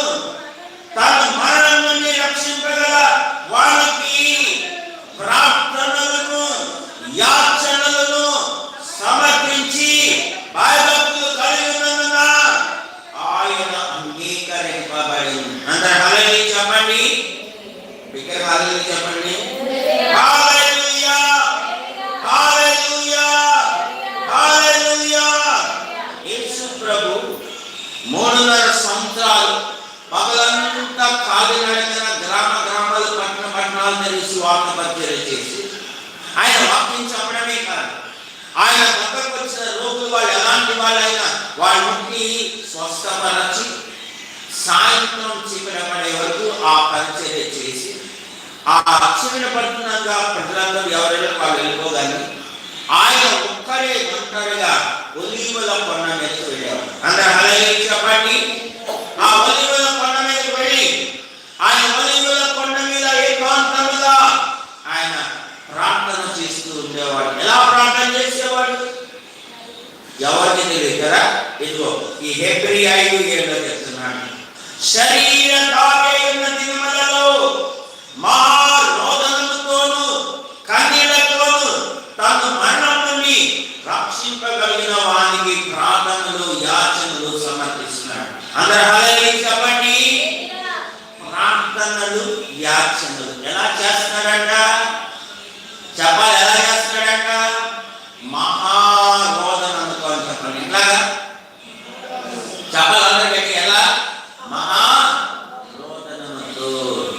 మహారోదనం అంటే మనకి అర్థమయ్యేటట్టుగా మన భాషలో చెప్పాలంటే ఎవరైనా చచ్చిపోయారనుకోండి, అమ్మో ఆ వార్త తెలియగానే ఫస్ట్ వచ్చేది మహారోదనం. అందరూ హల్లెలూయా చెప్పండి. అమ్మో ఆ ఏడుపు మనం వినపడగానే మనకు అర్థమైపోతే ఎవరో చచ్చిపోయారు. అందరూ హల్లెలూయా చెప్పండి. ఇప్పుడు ఇక్కడ చాలా ఏదో ఊళ్ళో చచ్చిపోయారు, లేదా ఏదో దాని యాక్సిడెంట్ అయి చచ్చిపోయారు, లేదా హాస్పిటల్లో చచ్చిపోయారు. ఆ వార్త వినగానే ఆ వ్యక్తిని చూడక ముందే వెంటనే వచ్చే దుఃఖం మీకు ఏమైతే ఉందో దాన్ని ఏమంటారంటే మహారోదన. అందరూ హల్లెలూయా చెప్పండి. అంత గట్టిగా ఏడుపు ప్రారంభించి వాళ్ళ ఒంట్లో ఓపికనంత ఏడ్చి ఏడ్చి ఏడ్చి ఇక డౌన్ అయిపోతారు. అందరూ హల్లెలూయా చెప్పండి. తర్వాత బ్రేక్ అన్నమాట, షార్ట్ చిన్న బ్రేక్ అంటారే, అలా తీసుకొని వెళ్ళి ఎవరైనా ఏమైనా తాగించి ఎవరైనా ఏమైనా తినిపిస్తే మళ్ళీ శరీరంలో పాల్పడుతుంది, మళ్ళీ వచ్చి మళ్ళీ మొదలు పెడతారు. ఏంటి? రోదన చెప్పండి, ఏడుపని చెప్పండి. అందరూ హల్లెలూయా చెప్పండి. అయితే ప్రభువైన యేసుక్రీస్తు అలా కాదు. ఆయన 3.5 సంవత్సరాలు సువార్త పరిచర్య చేసిన దినములలో ప్రతిరోజు రాత్రి ఆయన ప్రార్థించిన విధానమే. అయితే ఇక్కడ గెత్సెమనే తోటలో, ఇది ఒలీవల తోట కాదు, గెత్సెమనే తోటలో ఆయన ముందు ఒక రకంగా ప్రార్థన జరిగింది. తర్వాత ఇప్పుడు రెండవ విధంగా మనం చూస్తే ఈ ప్రార్థన చేస్తాం. అందరూ హల్లెలూయా చెప్పండి. ఈ ప్రార్థన చేస్తాం. ఇప్పుడు హెబ్రీ 5:7 ఉన్న ప్రార్థన. ఆయన వేదన పని మరింత ఆత్రముగా ప్రార్థన చేయగా ఆయన చెమట నేలన పడుతున్న గొప్ప రక్త బిందువులు ఆయన. అందరూ హల్లెలూయా చెప్పండి. ప్రార్థనలో వేదన పడుతున్నాడు, ప్రార్థనలో పోరాడుతున్నాడు. అవునండి. ఇక్కడ క్రీస్తు శిలువకు శత్రువు ఎవరంటే శరీరం. అక్కడ అపవాదైన సాతానుడు, ఇక్కడ ఆయన శరీరం. ఇక మూడవ కొరింథీ మొదటి పత్రిక 1:18 అపోస్తలుడైన పౌలు కొరింథీ మొదటి పత్రిక 1:18 సిలువను గుర్చిన వార్త నశించిన వారికి వేదికను గాని రక్షించబడుచున్న మనకు అది దేవుని శక్తి. అందరూ హల్లెలూయా చెప్పండి. అవునండి. మూడవదిగా క్రీస్తు శిలువకు శత్రువు ఎవరంటే నశించుచున్న వారు. శిలువను గుర్చిన వార్త నశించుచున్న వారికి వ్యతిరేకము. అవునండి. నేను ప్రసంగం ప్రారంభం శిలువ యొక్క విలువ ఎవరికైతే తెలీదో వారే క్రీస్తు శిలువకి శత్రువులుగా ఉంటారు అని ఇక్కడ అదే చెప్తాడు. శిలువను కూర్చిన వార్త నశించిన వారికి వ్యతిరేకం. అందరూ హల్లెలూయా చెప్పండి. అవును, శిలువేంటి? నేను చాలాసార్లు చెప్పాను, ఇప్పుడు కూడా చెప్తున్నాను. చాలా మంది యేసు ప్రభుని అంగీకరించడానికి గమనించడానికి రెండు విషయాలు వెనకాస్తారు. ఒకటి, ఆయన పుట్టుక. నిజంగా ఆయన దేవుడైతే ఆయన తల్లి ఆయన కని కొత్తగూడెంలో చుట్టి పశువుల పాకలో పొరన పెట్టడం ఏంటి దేవుణ్ణి, అది ఒక అభ్యంతరం. రెండో అభ్యంతరం ఏంటంటే నిజంగా ఆయన దేవుడైతే ఒక సామాన్యమైన మానవుని చేతికొచ్చి చాలా ఘోరంగా హింసించబడి చాలా ఘోరంగా అవమానపరచబడి బాధలు పొంది ఆయన శిలువలో మరణించడం. అందరూ హల్లెలూయా చెప్పండి. ఇది నశించుచున్న వారికి వేదితనము. మళ్ళీ చెప్తాను, నశించుచున్న వారికి వేదితనము. అవునండి, మనం ఆ నశించిపోతున్న వారికి ఆ శిలువను వచ్చిన వార్త ఎలా వేదితనం ఉందో మనం ఇప్పుడు పాయింట్ వైజ్ గా చూస్తాం. లూకాసు వార్త 23వ అధ్యాయం. లూకాసు వార్త 23వ అధ్యాయం 35వ. లూకాసు వార్త 23:35. ప్రజలు నిలవబడి చూస్తా ఉన్నారు. అయితే అధికారులు వీడు ఇతరులను రక్షించెను, వీడు దేవుడు ఏర్పరచుకున్న క్రీస్తు అయిన ఎడల తను తాను రక్షించుకొనునని ఆశిస్తున్నాడు. చాలా జాగ్రత్తగా అధికారులు అంటారు. వాళ్ళకి ఎంత ఎగతాళి ఉందంటే వీడు ఇతరులను రక్షిస్తున్నాడు. నిజంగా వీడు దేవుడు ఏర్పాటు చేసుకున్న క్రీస్తు అయితే తను తాను రక్షించుకోవాలి, తను తాను రక్షించుకుందని ఆశిస్తున్నాను, చేస్తున్నాను. నేను అంట వాళ్ళు ఎంత శత్రువులుగా ఉన్నారో చూడండి. వాళ్ళ నోట్లో వాళ్ళు ఒప్పుకుంటున్నారు, వీరు ఇతరులను రక్షించను అంటున్నారు. అంటే ఆ 3.5 సంవత్సరాలు చేసిన సువార్త పరిచర్య కాలుగా చూశారు, కొంచెంగా విన్నారు. వాళ్ళు ఒప్పుకుంటున్నారు ఈయన ఇతరులను రక్షించారు అని. మళ్ళీ ఏమంటున్నారు? నిజంగా వీడు దేవుడు ఏర్పాటు చేసుకున్న క్రీస్తు అయితే తను తాను రక్షించుకుంటాడు. అక్కడే వాడు పొరపాటు పడుతున్నారు. వాళ్ళు అక్కడే పొరపాటు పడుతున్నారు. అదేంటంటే యేసు ప్రభు తను తాను రక్షించుకున్నందుకు రాలా, ఆయన ఇతరులను రక్షించడానికి వచ్చారు. అందరూ హల్లెలూయా చెప్పండి. నేను అలా చెప్తాను, ఆయనే కానీ తను తాను రక్షించుకుంటే ఇతరులను రక్షించలేడు. అందరూ హల్లెలూయా చెప్పండి. మళ్ళీ చెప్తాను, ఆయనే కానీ తను తాను రక్షించుకోవాలని చూస్తే ఆయన ఇతరులను రక్షించలేడు. బైబిల్లో మనం ఏం చూస్తే ప్రభు ఏం చూద్దాం. మత్తయి సువార్త 20వ అధ్యాయం 28వ వాక్యం. మత్తయి సువార్త 20వ అధ్యాయం 28వ వాక్యం. అలాగే మనుష్య కుమారుడు పరిచారం చేయించకుండా రాలేదు కానీ పరిచారం చేయటమును అనేకులకు ప్రతిగా విమోచన క్రయధనముగా తన ప్రాణమును ఇచ్చుటకును వచ్చెనని చెప్పాడు. అందరూ హల్లెలూయా చెప్పండి. పరిచారము చేయించుకోవడానికి రాలేదు, తను తాను రక్షించుకోవడానికి రాలేదు. ఆయన ఎందుకు వచ్చాడు? పరిచారం చేయడానికి వచ్చాడు. అనేకులకు ప్రతిగా విమోచన క్రయధనముగా తన ప్రాణాన్ని ఇవ్వడానికి వచ్చాడు. అందరూ హల్లెలూయా చెప్పండి. ఈ వాక్యం చెప్తుంటే ఇంకొక వాక్యం ఒకటి ప్రభు ముందు తెస్తున్నాడు. ఏంటంటే తన ప్రాణమును ఎవరైనా కానీ తన ప్రాణమును నా నిమిత్తం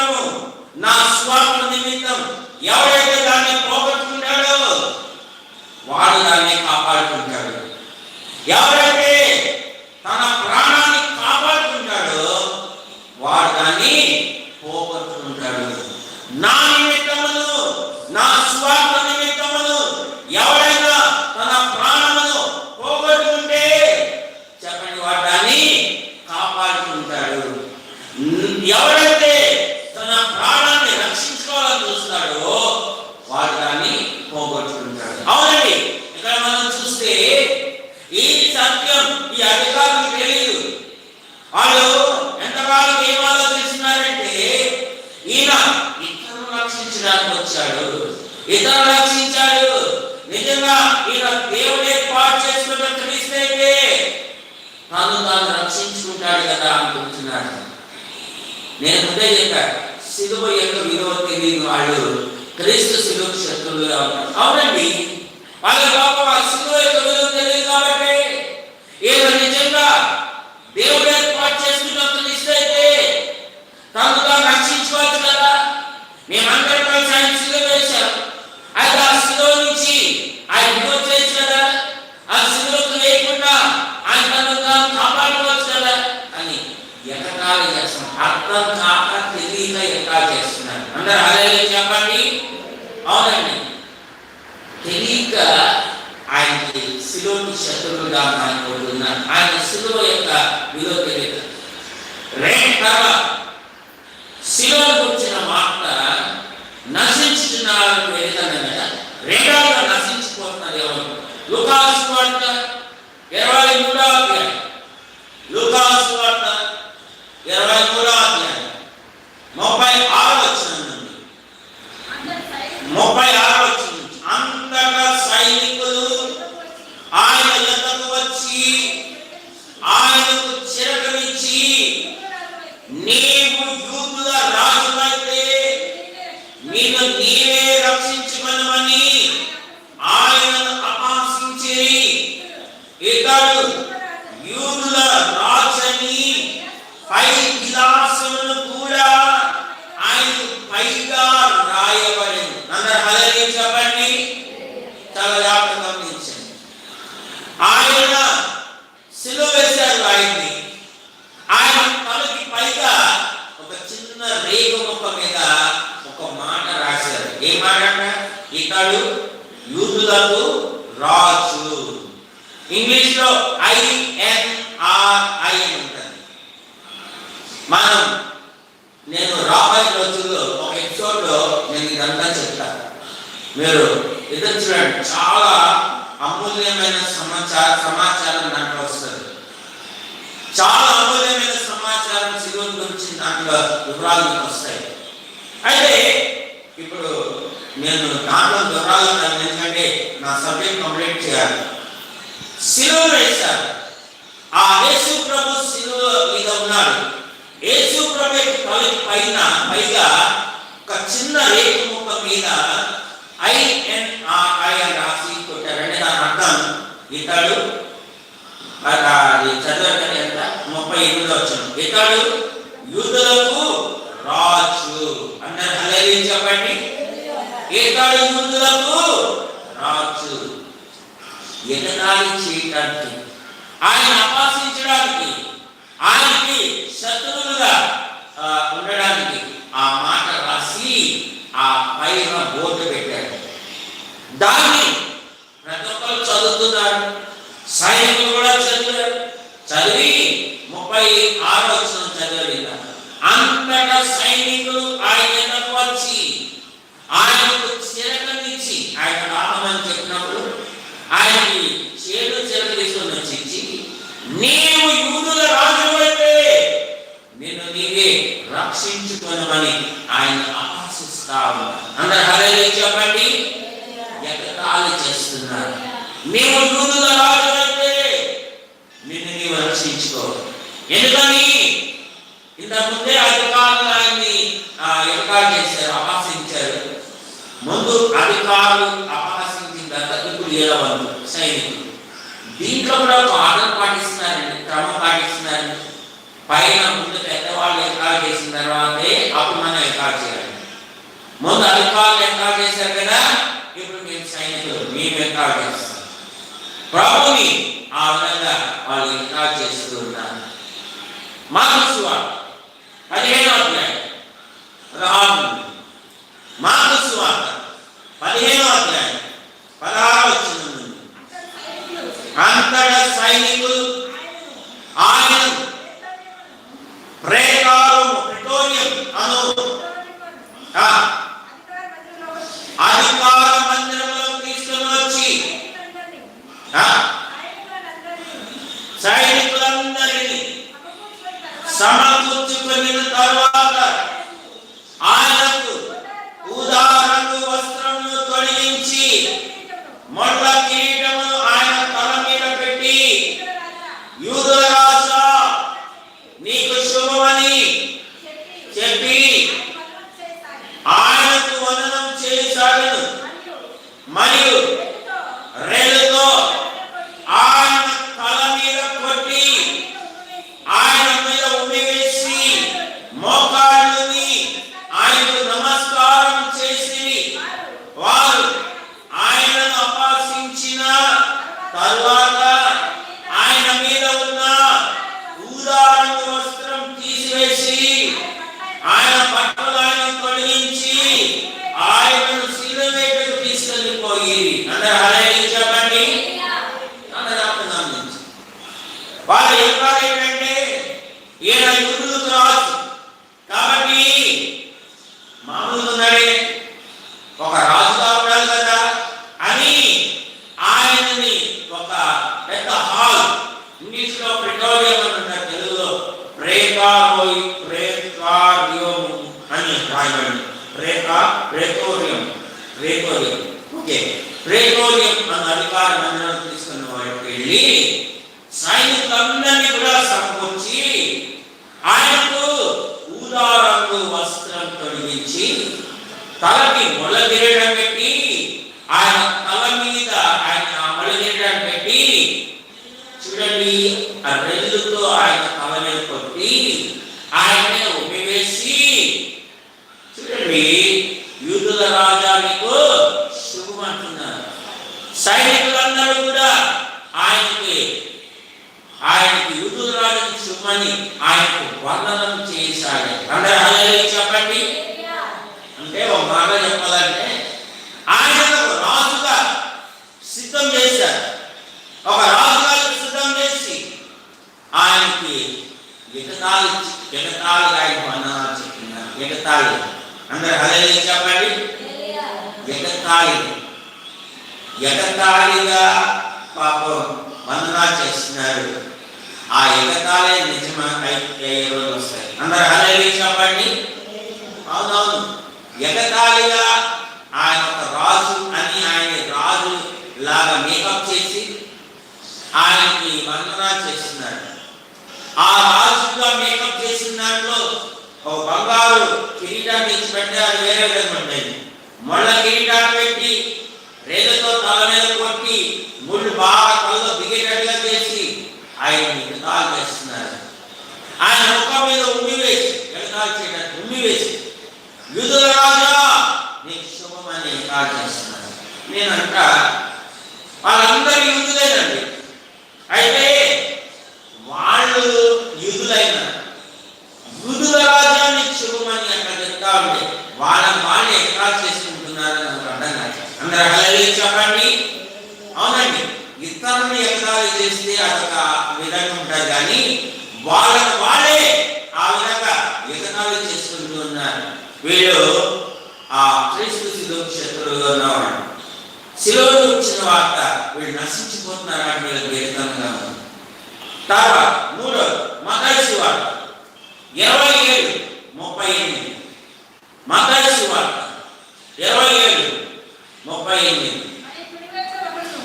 మరియు కుడి వైపున ఒకడు ఎడమ వైపున ఒకడు ఇద్దరు బందిపోటు దొంగలు ఆయనతో కూడా శిలువ వేయబడి, చూడండి ఆ మార్గంలో వెళ్తున్నవాడు తలదూచు దేవాలయం పడగొట్టువాడా, చూడండి నిన్ను నీవే రక్షించుకున్నావు, నీవు దేవుని కుమారుడు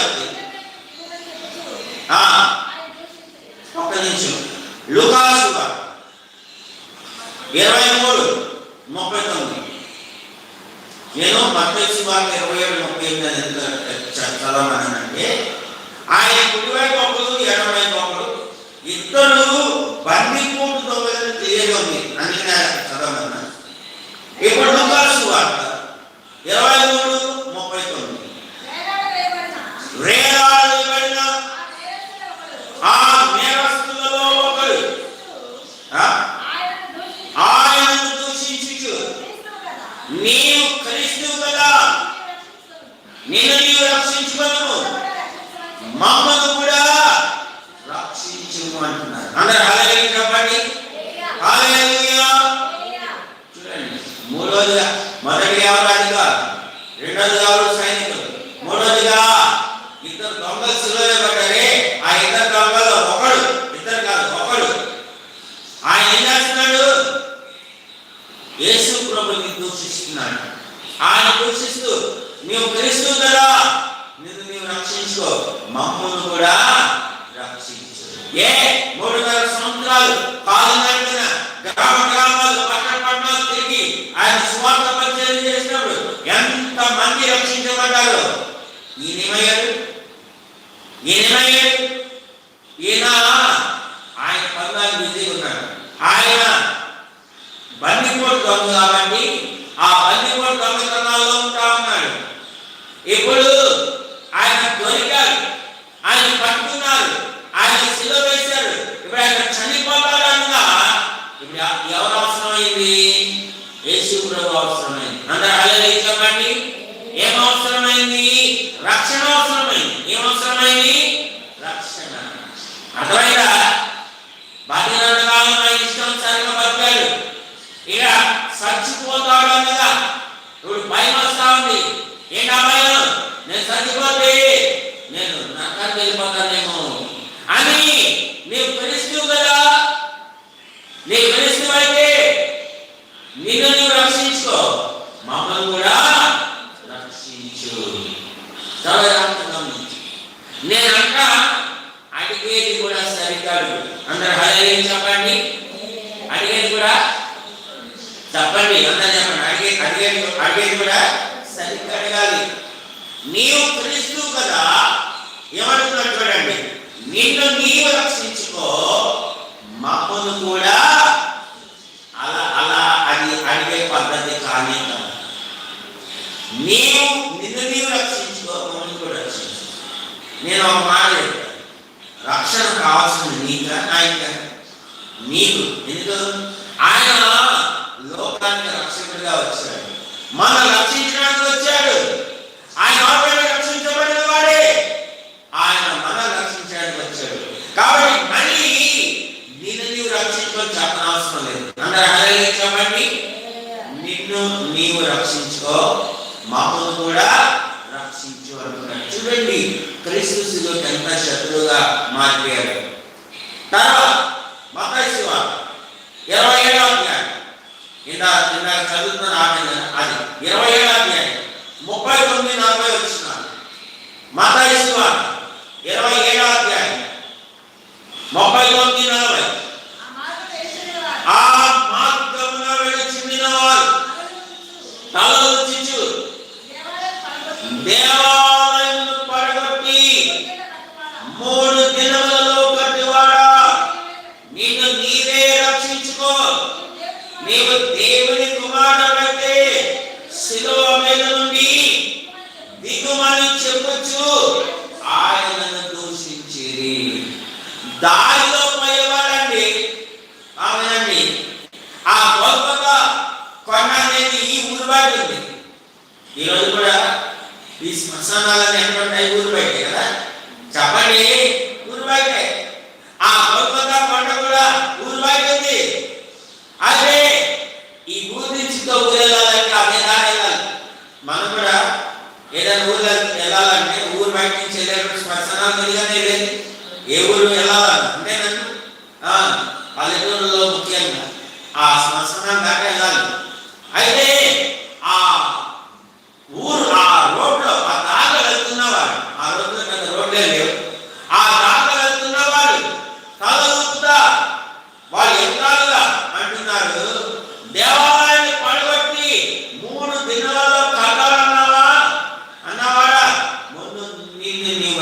రక్షించుకో, ఆ తర్వాత నువ్వు రక్షించు. అందరూ హల్లెలూయా చెప్పండి. నిన్ను నీవే రక్షించుకో. నువ్వు దేవుడి కుమారుడు క్రీస్తు అయితే నువ్వు శిలువ నుంచి దిగు అంటున్నారు. అందరూ హల్లెలూయా చెప్పండి. అంతా చెప్తా ఉన్నారు, అంతా దూషిస్తా ఉన్నారు. అందరి నోట్ల నుంచి ఒకే ఒక మాట వస్తుందండి. అదేంటంటే నీవు దేవుని కుమారుడైన క్రీస్తు అయితే. అందరూ హల్లెలూయా చెప్పండి. హల్లెలూయా, హల్లెలూయా. అలాగే మరి ఇంకా క్రీస్తు శిలువకు శత్రువులు ఎవరంటే ఇదే అధ్యాయంలో 41 నుంచి, మత్తయి సువార్త 27:41 నుంచి. అలాగే శాస్త్రులను పెద్దలను ప్రధాన యాజకులు కూడా ఆయనను అపహసించుచు వీడు ఇతరులను రక్షించెను, తను తానే రక్షించుకొనలేడు. ఇశ్రాయేలు రాజు కదా, ఇప్పుడు శిలువ నుండి దిగినాడుగా, వానిని నమ్ముదును, వాని నమ్మును. అలా ఈ మిగతా వాళ్ళు ఎవరు ఉన్నారు? శాస్త్రులు, పెద్దలు, ప్రధాన యాజకులు. ఈ ముగ్గురంట 3 రకాలైన వాళ్ళు ఆయన అపహసిస్తా వాళ్ళు ఇదే ఒప్పుకుంటారు. వీడు ఇతరులను రక్షించాడు, తాను తానే రక్షించుకోలేడు, ఇశ్రాయేలు రాజు అంటారు కదా, ఇప్పుడు వీడు శిలువ నుండి దిగితే మేము వాని నమ్ముతాం. అందరూ హల్లెలూయా చెప్పండి. శిలువ నుంచి దిగితే చెప్పండి, వానిని మేము నమ్ముతాం. నేనంట చాలా రాకపోయిందండి. ఆయన శిలువ వేయబడాలి, శిలువలో మరణించాలి, మరణించి 3వ దినాన తిరిగి లేగాలి.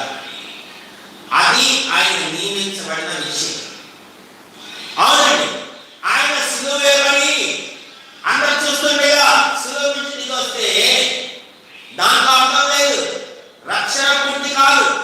ఆయన ఎవరు అన్నారని రోషం వచ్చి ఆయన ఎవరు అన్నారని ఏమంటారు అవమానం అయిపోతుందని అలా ఆయన దిగి రాకూడదు, దిగి రావడానికి వీల్లేదు. ఎందుకంటే రక్షణ పూర్తి కాదు. శిలువలో రక్తం కార్చాలి, శిలువలో మరణించాలి, పాతి పెట్టబడాలి, 3వ దినాన తిరిగి లేగాలి. అందరూ హల్లెలూయా చెప్పండి. హల్లెలూయా చెప్పండి. అవునండి, దీంట్లోనే ఒక గొప్ప మార్గం అనేది ఉంటుంది, ఒక గొప్పతనం అనేది ఉంటుంది. అయితే వాళ్ళంతా కూడా ఇలా ఆయన శత్రువులు కూడా ఏర్పాటు చేస్తా ఉన్నారు. ఇంకా మనం చూద్దాం. ప్రభువైన యేసుక్రీస్తు ఆయన అప్పగించబడిన రాత్రి ఆయన రొట్టెనెత్తుకొని ఆయన కృతజ్ఞతాస్తుతులు చెల్లించి ఆయన విరిచించి ఇది నా శరీరం, దీని మీద తినండి అంటున్నాడు. ఆయన శిష్యులతో, పబ్లిక్తో కాదు, ప్రజలందరితో కాదు, ఆయన శిష్యులు. అలాగే అక్కడ ద్రాక్షారసం గిన్నె దాన్ని పైకెత్తి కృతజ్ఞతాస్తుతులు చెల్లించి ఇది నా రక్తము, దీన్ని మీరు పానం చేయండి అంటున్నాడు. రొట్టె యొక్క రంగు మారలేదు, రొట్టె యొక్క రుచి మారలేదు, కానీ ఆయన కృతజ్ఞతాస్తుతులు చెల్లించినప్పుడు అది ఆయన శరీరంగా మార్చబడింది. ద్రాక్షారసం యొక్క రంగు మారలేదు, ద్రాక్షారసం యొక్క రుచి మారలేదు, కానీ అది ఆయన ఆకాశం దగ్గరికి కృతజ్ఞతాస్తుతులు చెల్లించినప్పుడు అది ఆయన రక్తంగా మార్చబడింది. ఇప్పుడు ఆయన నా శరీరాన్ని తినండి, నా రక్తాన్ని త్రాగండి అని చెప్పినప్పుడు అది వీళ్ళకి ఎగతాళిగా ఉంది. ఎవరికి ఎగతాళి ఉంది?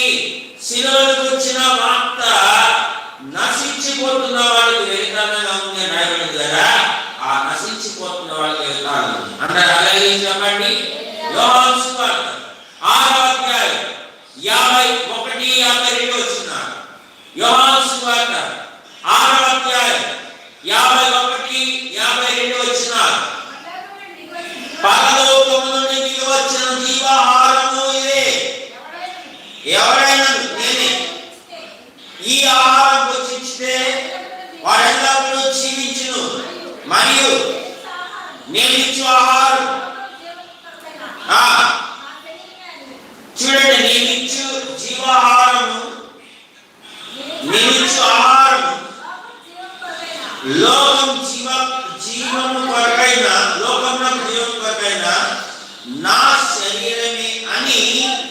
మీతో నిశ్చయంగా చెప్పుచున్నాను నేను. యూదులు ఈయన తన శరీరమును ఎలా తిననీయగలడని ఒకరితో ఒకడు వాదించిరి. అందరూ హల్లెలూయా చెప్పండి. వాదించుకుంటా ఉన్నారు. ఆయన నా శరీరం అంటున్నాడు, నా శరీరాన్ని తినమంటున్నాడు, ఎలా తినగలడు? ఏ విధంగా తన శరీరాన్ని తినండి అని ఎలా తిననివ్వగలడు అని వాదించుకుంటూ ఉన్నారు. అది ఒక ఎగతాళి. శిలువలో కూర్చున్న వార్త నశించిపోతున్న వార్త ఒక ఎగతాళి. 23 లూకాసు వార్త 23 6వ వచనం నుండి, లూకాసు వార్త 23వ అధ్యాయం 6వ వచనం నుండి, పిలాతు ఈ మాట విని, ఈ మనుషుడు గలిలయుడా అని అడిగి ఆయన హేరోదధికారం కింద ఉన్న ప్రదేశం వాడని తెలుసుకొని హేరోదు వద్దకు పంపాడు. హేరోదు ఆ దినములలో చాలండి, అదంతా 12 వరకు చదవాలి. నాకు టైం లేదు కనుక కట్ చేశాను. యేసు ప్రభు అన్యాయంగా ఎదుర్కొన్న తీర్పు అనే దాని గురించి ఆ ఎపిసోడ్లో ఉంటుంది.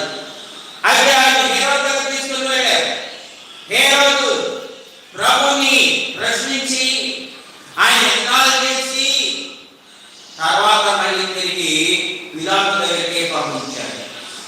యేసు ప్రభు వలన హేరోదు పిలాతు ఇద్దరు కూడా అప్పటి వరకు శత్రువులు కాస్త ఆ రోజే మిత్రులుగా అయిపోయారు. అందరూ హల్లెలూయా చెప్పండి. హేరోదుకి అది వెర్రితనం ఉంది. పిలాతుకి చూడండి, పిలాతుకి అక్కడ ఏం లేదు, హేరోదు వెర్రితనం. మరి యోహాను సువార్త 10వ అధ్యాయం 17వ వచనం నుండి, యోహాను సువార్త 10వ అధ్యాయం 17 నుంచి, నేను దానిని మరలా తీసుకున్నట్లు నా ప్రాణం పెట్టుచున్నాను. ఇందువలనే నా తండ్రి నన్ను ప్రేమించుచున్నాడు.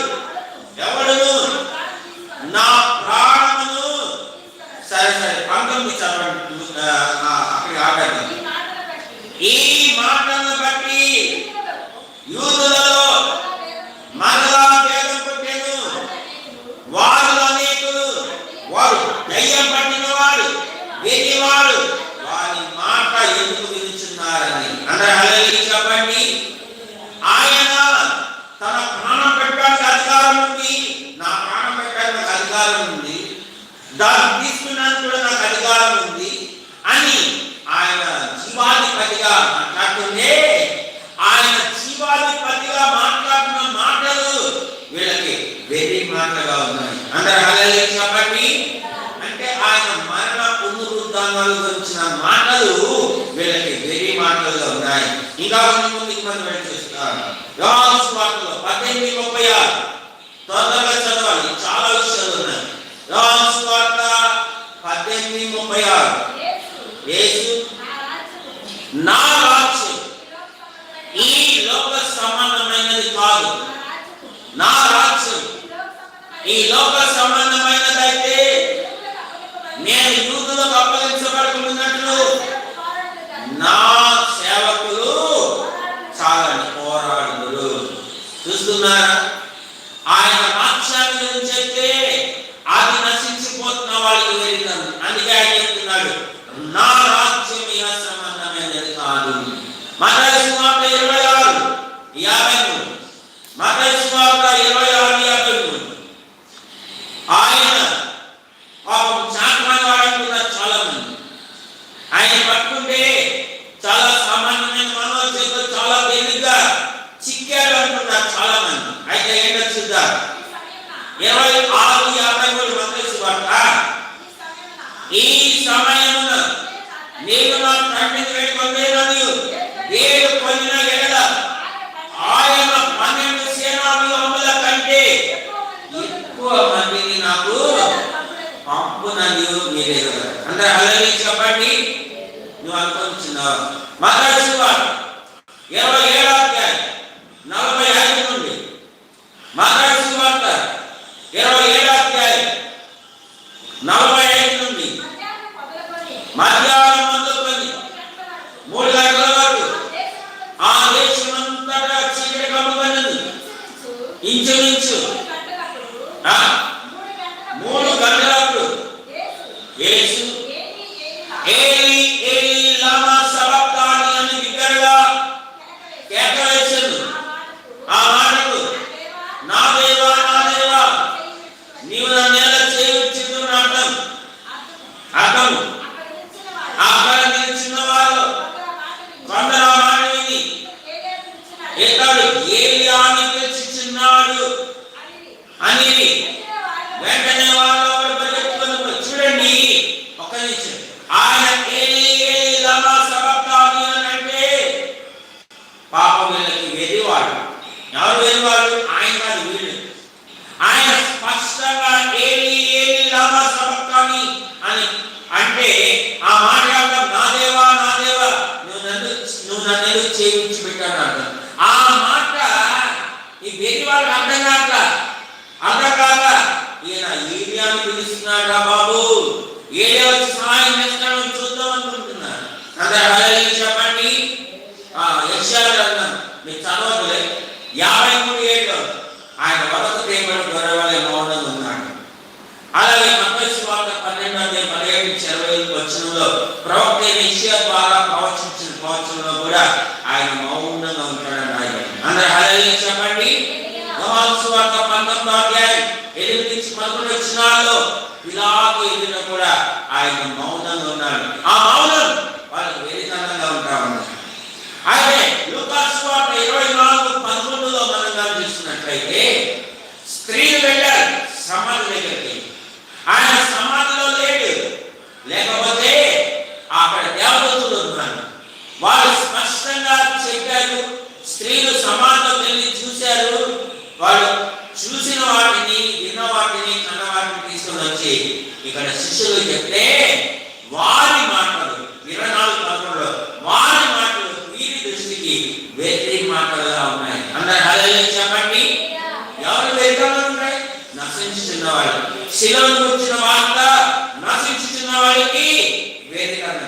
తర్వాత యోహాను సువార్త 21:25 వాక్యంలో కూడా మనం చూసినట్లయితే నేను పోయిన వారం చెప్పిన యేసు ప్రభు తిరిగి లేచాడు. శిష్యులందరూ కూడా ఒక గదిలో ఉండి తలుపులు కిటికీ వేస్తున్నారు. తలుపులు కిటికీ తెరవకుండా ప్రభు వాళ్ళ మధ్యలోకి వెళ్ళి తను శరీరంతో కనపరుచున్నాడు. ఆ టైంలో తోమా లేడు. ఇశ్రాయేలు అంటే ప్రభు నుంచి వెళ్ళాడు అనుకోండి. 11 మంది ఉన్నారు. 11 మందిలో కాస్త 10 మంది ఉన్నారు. తోమా 10 మంది బయటకు వెళ్ళాడు. అయితే ఆ యొక్క 10 మంది శిష్యులు ఈ ఆయన తమ శరీరంతో కనపరుచుకుంటే తర్వాత తోమా వచ్చాడు. తోమా వచ్చినప్పుడు వాళ్ళంతా తోమా చెప్తుంటే 10 మంది చెప్తున్న ఏమన్నాడు? నేను నమ్మను, నేను కూడా చూడాలి, నేను కూడా ఆయన చూడాలి, ఆయన బాయలో వేలుగా చూడాలి. అట్లా చూస్తేనే కానీ నేను క్రీస్తు శిలువకి శత్రువుగా ఆయన శిలువ నుంచిన వార్త ఎందుకు వెళుతానని ఉంది. మరణించడం ఏంటి, తిరిగి లెగడం ఏంటి? చరిత్రలో ఎవరు ఉండాలా? వాళ్ళంటే వాళ్ళు తిరిగి లెగలా. చచ్చిపోయి తిరిగి వాళ్ళంటే వాళ్ళు లెగలా. మేము లెగుస్తాం అని చెప్పారు బతుకుండగా, కానీ ఇంకా సమాధుల్లోని మట్టి అయిపోయి ఉన్నారు. అందరూ హల్లెలూయా చెప్పండి. ఈ భూమి మీద ప్రపంచ చరిత్రలో ఒకే ఒక్క ఆయన నరుడుగా పుట్టిన వాళ్ళు ఒకే ఒక్క ఆయన సమాధి ఖాళీగా తెరవబడింది. అది ఎవరికంటే ప్రభు అయిన యేసు క్రీస్తుది. అందరూ హల్లెలూయా చెప్పండి. సరే, ఇప్పుడు మనం బాగా ఇంకా క్రీస్తు శిలువకి ఎవరు శత్రువులుగా ఉన్నారు అని అంటే అపోస్తలుడైన పౌలు. అందరూ హల్లెలూయా చెప్పండి. ఈయన ఉద్యోగం ఇది అని బైబిల్ ఎక్కడ లేదు, కానీ ఇది ఆల్రెడీ నేను చెప్పాను. మరి ఇప్పుడు ఖాళీ అర్థం చెప్పారు, చదివించిన టైం లేదు. అపోస్తల కార్యం 26:9-15 వచ్చినారు. ఈ అపోస్తలుడైన పౌలు సౌలుగా ఉన్నప్పుడు ఆయన క్రీస్తు శిలువకి శత్రువుగా ఉన్నాడు. అయితే ఆ సౌలుగా ఉండి ఆయన యొక్క పని ఏంటంటే, ఉద్యోగం ఏంటంటే రోజు వెళ్ళేది క్రైస్తవులు పడేవాళ్ళు ఎక్కడెక్కడ ఉన్నారో ఆరాధించేది.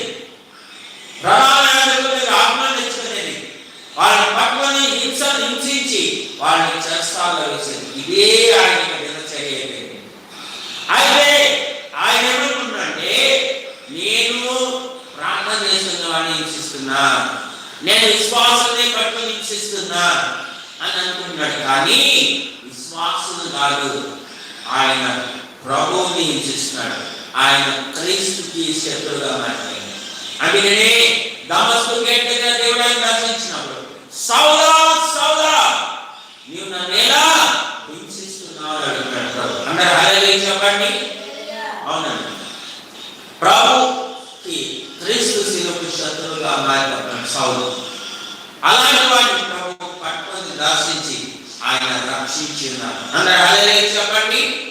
ఇంకా ఎవరు మనం చూసినట్లయితే అలా రక్షించిన తర్వాత ప్రభు తిరిగి లేచిన తర్వాత అపోస్తలుల కార్యం 4:33 మనం చూస్తాం. అపోస్తలులు పునరుద్ధానం గురించి, ప్రభువైన యేసుక్రీస్తు పునరుద్ధానం గురించి బహు బలంగా సాక్ష్యం ఇచ్చారు. యేసు పునరుద్ధానం గురించి సాక్ష్యం ఇస్తా స్వార్థ ప్రతిష్ఠిస్తా వెళ్ళాడు. తర్వాత క్రీస్తు శిలువకు శత్రువు ఎవరంటే ఇస్కరియోతు యూదా. అందరూ హల్లెలూయా చెప్పండి. అవునండి, ఈ ఇస్కరియోతు యూదా ప్రభుత్వమే ఉన్నాడు. 3.5 సంవత్సరాలు ప్రభుత్వమే ఉన్నాడు. ఆయనతో తిన్నాడు, ఆయనతో తిరిగాడు. అయితే ఇక 3.5 సంవత్సరాలు కొంతమంది ఏం జరిగింది? యోహాను సువార్త 13వ అధ్యాయం 26-27 వచ్చినారు. యోహాను సువార్త 13వ అధ్యాయం 26-27 వచ్చినారు. ఏం జరిగిందో చూద్దాం. అందుకు యేసు, నేను ఒక ముక్క ముంచి ఎవరికి ఇచ్చెదనో వాడే అని చెప్పి ఒక ముక్క ముంచి సీమోను కుమారుడు ఇస్కరియోతుకు ఇచ్చెను. వాడు ఆ ముక్క పుచ్చుకొనగానే సాతాను వాడిలో ప్రవేశించెను. చాలా జాగ్రత్తగా గమనించు. క్రీస్తు శిలువకు శత్రువుగా ఆగుండా ఉన్నారు ఎవరంటే అపవాదైన సాతానుడే. ఇక్కడ ప్రభువు చెప్తున్నాడు, ఆయన అప్పగించబడి రాత్రి ఆయన తన శిష్యులతో కలిసి బలను ఆచరించాడు. ఆచరించినప్పుడు ఆ రొట్టె ముక్క తొంగి ఆయన ద్రాక్షారసంలో నుంచి ఆయన ఇస్తా ఉన్నాడు. ఇప్పుడు చెప్తున్నాడు, నేను ముక్కను తొంగి ద్రాక్షారసంలో నుంచి నేను ఎవరికైతే ఇస్తానో వాడే నన్ను అప్పగిస్తాడని చెప్పి ఒక ముక్క తొప్పి సీమోను కుమారుడు ఇస్కరియోతుకి ఇచ్చాడు. అది దాన్ని ముంచి, అందరూ హల్లెలూయా చెప్పండి, ద్రాక్షరసం నుంచి వాడు ఆ ముక్క పుచ్చుకొనగానే సాతాను వానిలో ప్రవేశించాడు. ఇక్కడ ఒక మాట చెప్పాలి, చాలా జాగ్రత్తగా మైండ్లో ముందు పెట్టుకోండి, లేదా మర్చిపోతారు రాసుకోండి. మర్చిపోదాం అనుకుంటే రాసుకోండి. యేసు ప్రభు ఇచ్చిన ఆ రొట్టె ద్రాక్షారసం లేదా ఆయన శరీరం రక్తం అయోగ్యంగా ఈయన దాన్ని పుచ్చుకున్నాడు. ఈయనలో సాతాను ప్రవేశించాడు. అందరూ హల్లెలూయా చెప్పండి. ముక్క పుచ్చుకొనగానే ఏంటన్నా ముక్క పుచ్చుకొనగానే సాతాను అతనిలో ప్రవేశించింది. ఇదే ఇస్కరియోతు యూదా వెళ్ళి ఆ శాస్త్రులు పరిసయ్యుల దగ్గర, ప్రధాన యాజకుల దగ్గర 30 వెండి నాణాల మూట ఆయన చేతిలో పుచ్చుకొనగానే ఆయనలో ఉన్న మనశ్శాంతి అంతా కూడా పోయింది. అందరూ హల్లెలూయా చెప్పండి. మొక్క పుచ్చుకొనగానే ఆ రొట్టె ద్రాక్షారసం మొక్క పుచ్చుకొనగానే సాతాను ప్రవేశించింది. ఆ మూట ఉండే ఆ యొక్క ఏమంటారు, ఆ యొక్క 30 వెండి నాణాల మూట ప్రభువుని అప్పగిస్తానని ధ్యానం ఆడుతున్నాడు కదా, ఆ మూట పుచ్చుకొనగానే ఆయనలో ఉన్న సమాధానం పోయింది. అందరూ హల్లెలూయా చెప్పండి. క్రీస్తు శిలువకు శత్రువుగా బయట ఎవరో కాదు, ఆయన శిష్యుల్లో ఆయన వేరు చేసిన అపోస్తలుల్లో ఒకరైన ఇస్కరియోతు యూదాయే ఆయన శిలువకు శత్రువుగా మారిపోయాడు. ఇంకా మనం చూద్దాం. తర్వాత ప్రధాన యాజకులు, ప్రజల పెద్దలు. మనం చూసినట్లయితే పిలాతు ఆయన ఎన్నిసార్లు విచారించిన ప్రభువు ఏ నేర కనబడ్డాడు, ప్రభు నిర్దోషుగానే తేలాడు. పిలాతు యొక్క విచారణ తేలినప్పుడు పిలాతు ఏం చేశాడంటే ఒక గిన్నె తీసుకురామని, నీళ్ళు తీసుకురామని ప్రజలందరూ ఎదుట చేతులు కడుక్కుంటారు. ఈ నీతి మందం యొక్క రక్తానికి నాకు బాధ్యత లేదు.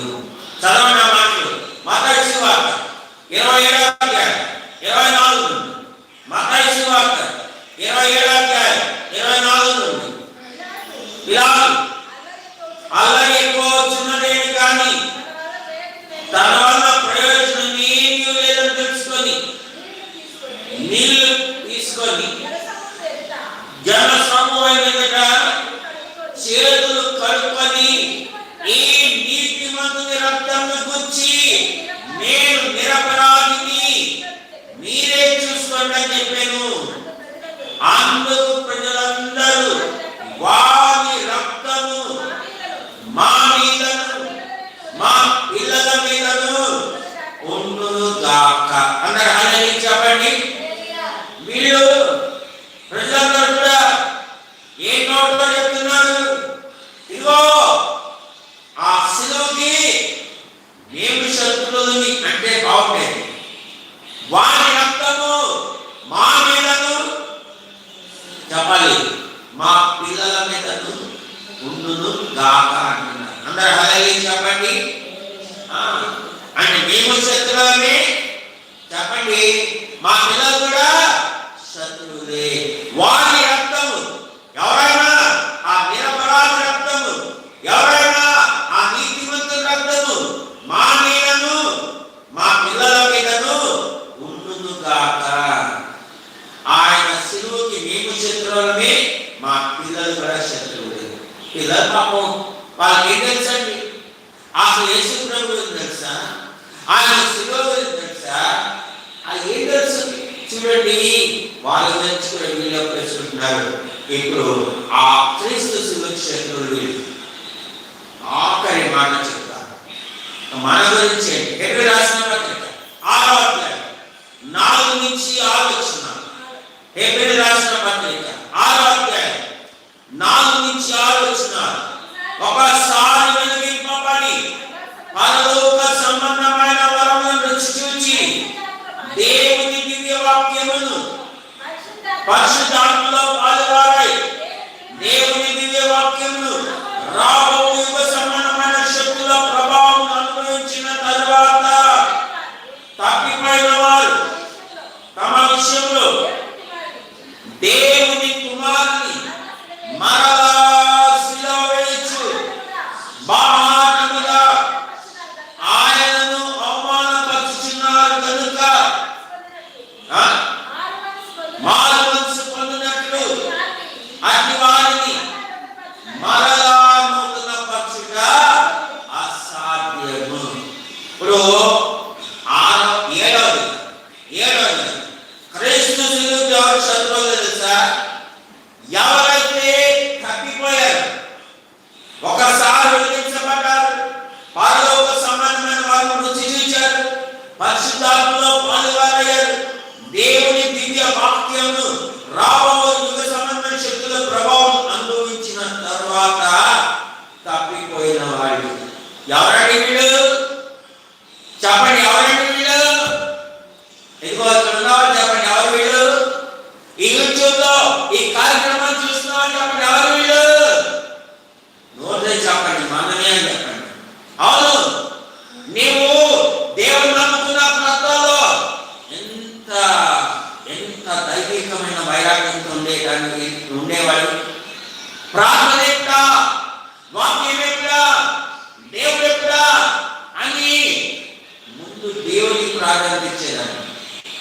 ఆదివారం ఎన్ని పనులున్నా ముందు చర్చికి వెళ్ళిన తర్వాత ఎన్ని చూసుకున్నా అనుకునేదాన్ని. ఇప్పుడు ఆదివారం లేదు, జీవితవారం లేదు అంటారు. ప్రార్థన వాక్యమే ఈ యొక్క భక్తే చూడండి, అదన్నీ కూడా మొత్తం తీసి పారేసుకోండి. ఏదో పేరు ప్రార్థన చేసుకునే వాళ్ళు జీవిస్తున్నట్టుగా ఉన్నావు. కానీ నీవు ఆ యొక్క వెలిగించబడిన నీవు తప్పిపోయావు.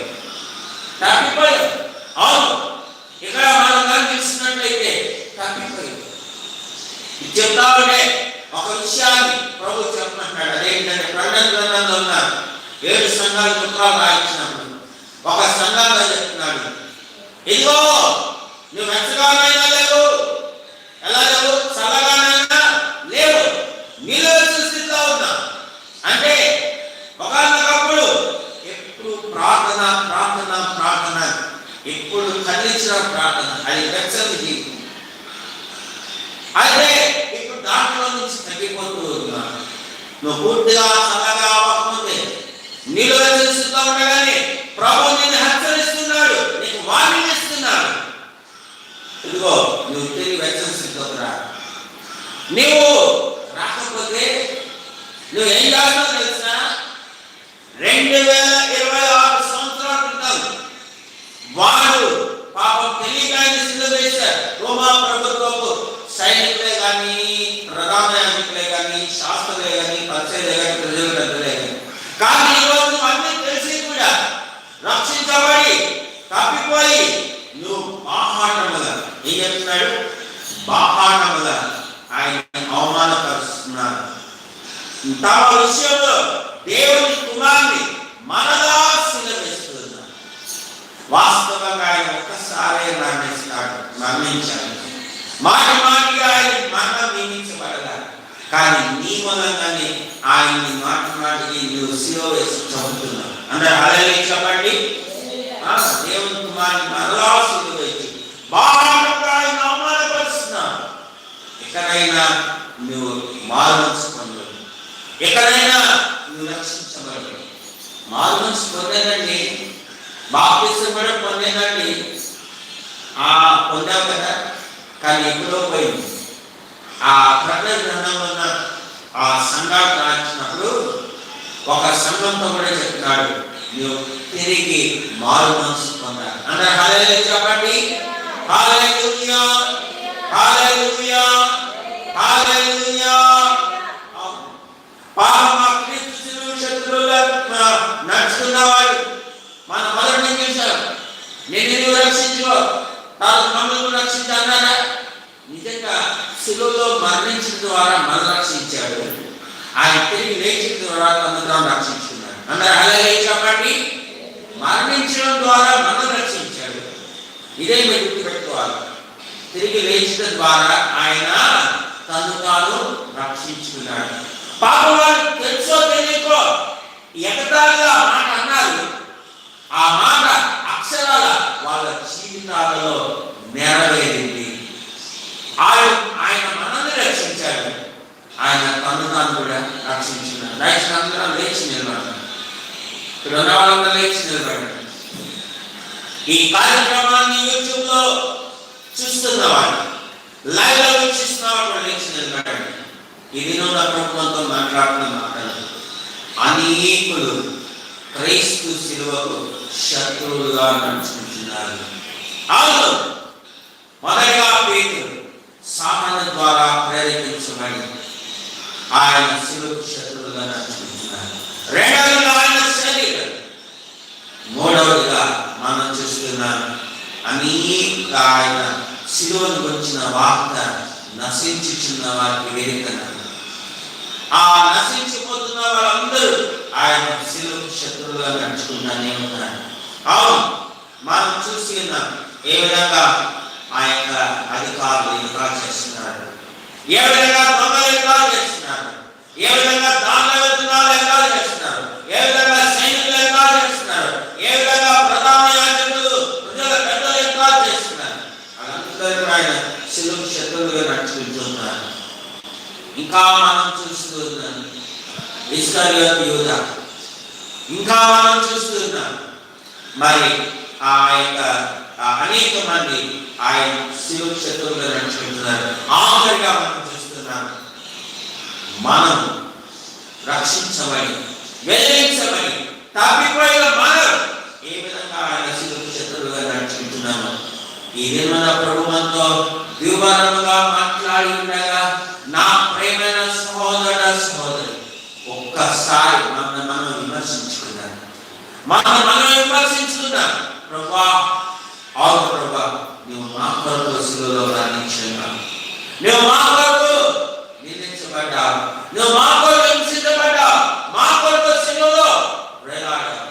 అవును ప్రభువా, మేము మీకు శత్రువులుగా ఉన్నాను.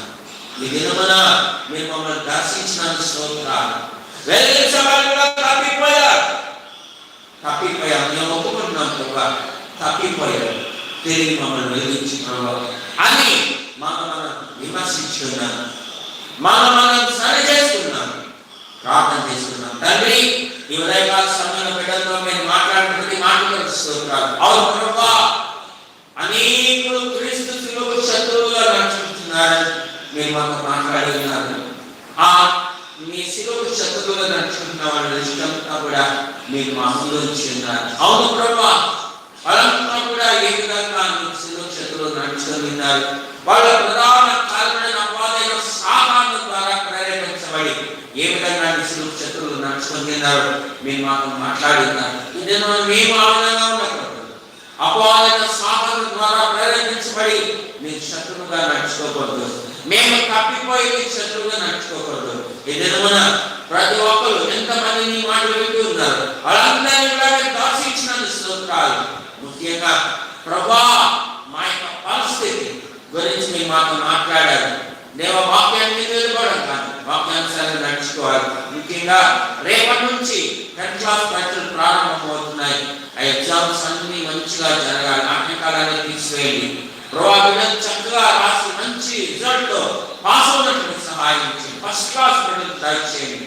అలాగే ఎంతమంది బిడ్డలు నీదేమని తెలిసి కూడా మీ సన్నిధిని మానేశారు, రాలేదు, వాళ్ళు దర్శించి మరొక వారం నటించండి. ఎంతమంది బిడ్డలు రోగాలతో బాధపడుతూ రాలేరు, వాళ్ళు పుట్టి స్వస్థపట్ల వచ్చారని నటించండి. అలా కాకుండా దేవా, ఎంతమంది అయితే రకరకాలుగా ఈ దినం దేవా గడుపుతున్నారు, వాళ్ళని దర్శించుకోగా మా దేశాన్ని రక్షించండి, మా గ్రామాన్ని రక్షించండి, ఇరువురు గ్రామస్తులను రక్షించండి, గ్రామ పెద్దల్ని, వాళ్ళ కుటుంబాన్ని, వాళ్ళ కలిగిన సమస్యని ఆశ్రయించి నియమించండి. ముఖ్యంగా అక్కడ గల్ఫ్ దేశాల్లో జరిగే యుద్ధాన్ని ప్రభావి ఆపండి. ప్రభావి స్తోత్రాలు. మీరు సమాధానకర్తగా అధిపతి ప్రభావి దర్శించండి. ఈ వారం కాపుదల భద్రతలు సమర్పిస్తున్నాం. కాచిపాటు భద్రపరచండి. మీ ఆటలాడిన సిద్ధపడి సమస్త ఘనత, మహిమ, ప్రభావములు మీరు మాత్రమే పొందుకోమని యేసు నామములో అడిగి వేడుకొని ప్రార్థిస్తున్నాం తండ్రి, ఆమేన్. మన తండ్రి అయిన దేవుని యొక్క ప్రేమ, కుమారుడైన యేసుక్రీస్తు కృప, పరిశుద్ధాత్మ యొక్క అన్యోన్య సహవాసం, సమాధానం కొడున ప్రతి బిడ్డకు దేవుని రాకడ పర్యంతం సదా కాలము తోడై ఉండి నడిపించునుగాక. ఆమేన్. నా ప్రాణమై యెహోవాను సంధించు, నా అంతరంగం సమస్తమై క్రీస్తునామమును సంధించు. నా ప్రాణమై యెహోవాను సంధించు. ఆయన చేసిన ఉపకారములను దేనిని వారు యేసు రక్తమే, శిలువ రక్తమే, క్రీస్తు నామము సంపూర్ణ విజయం వారికి అనంత నాశనం యేసు రక్తమే.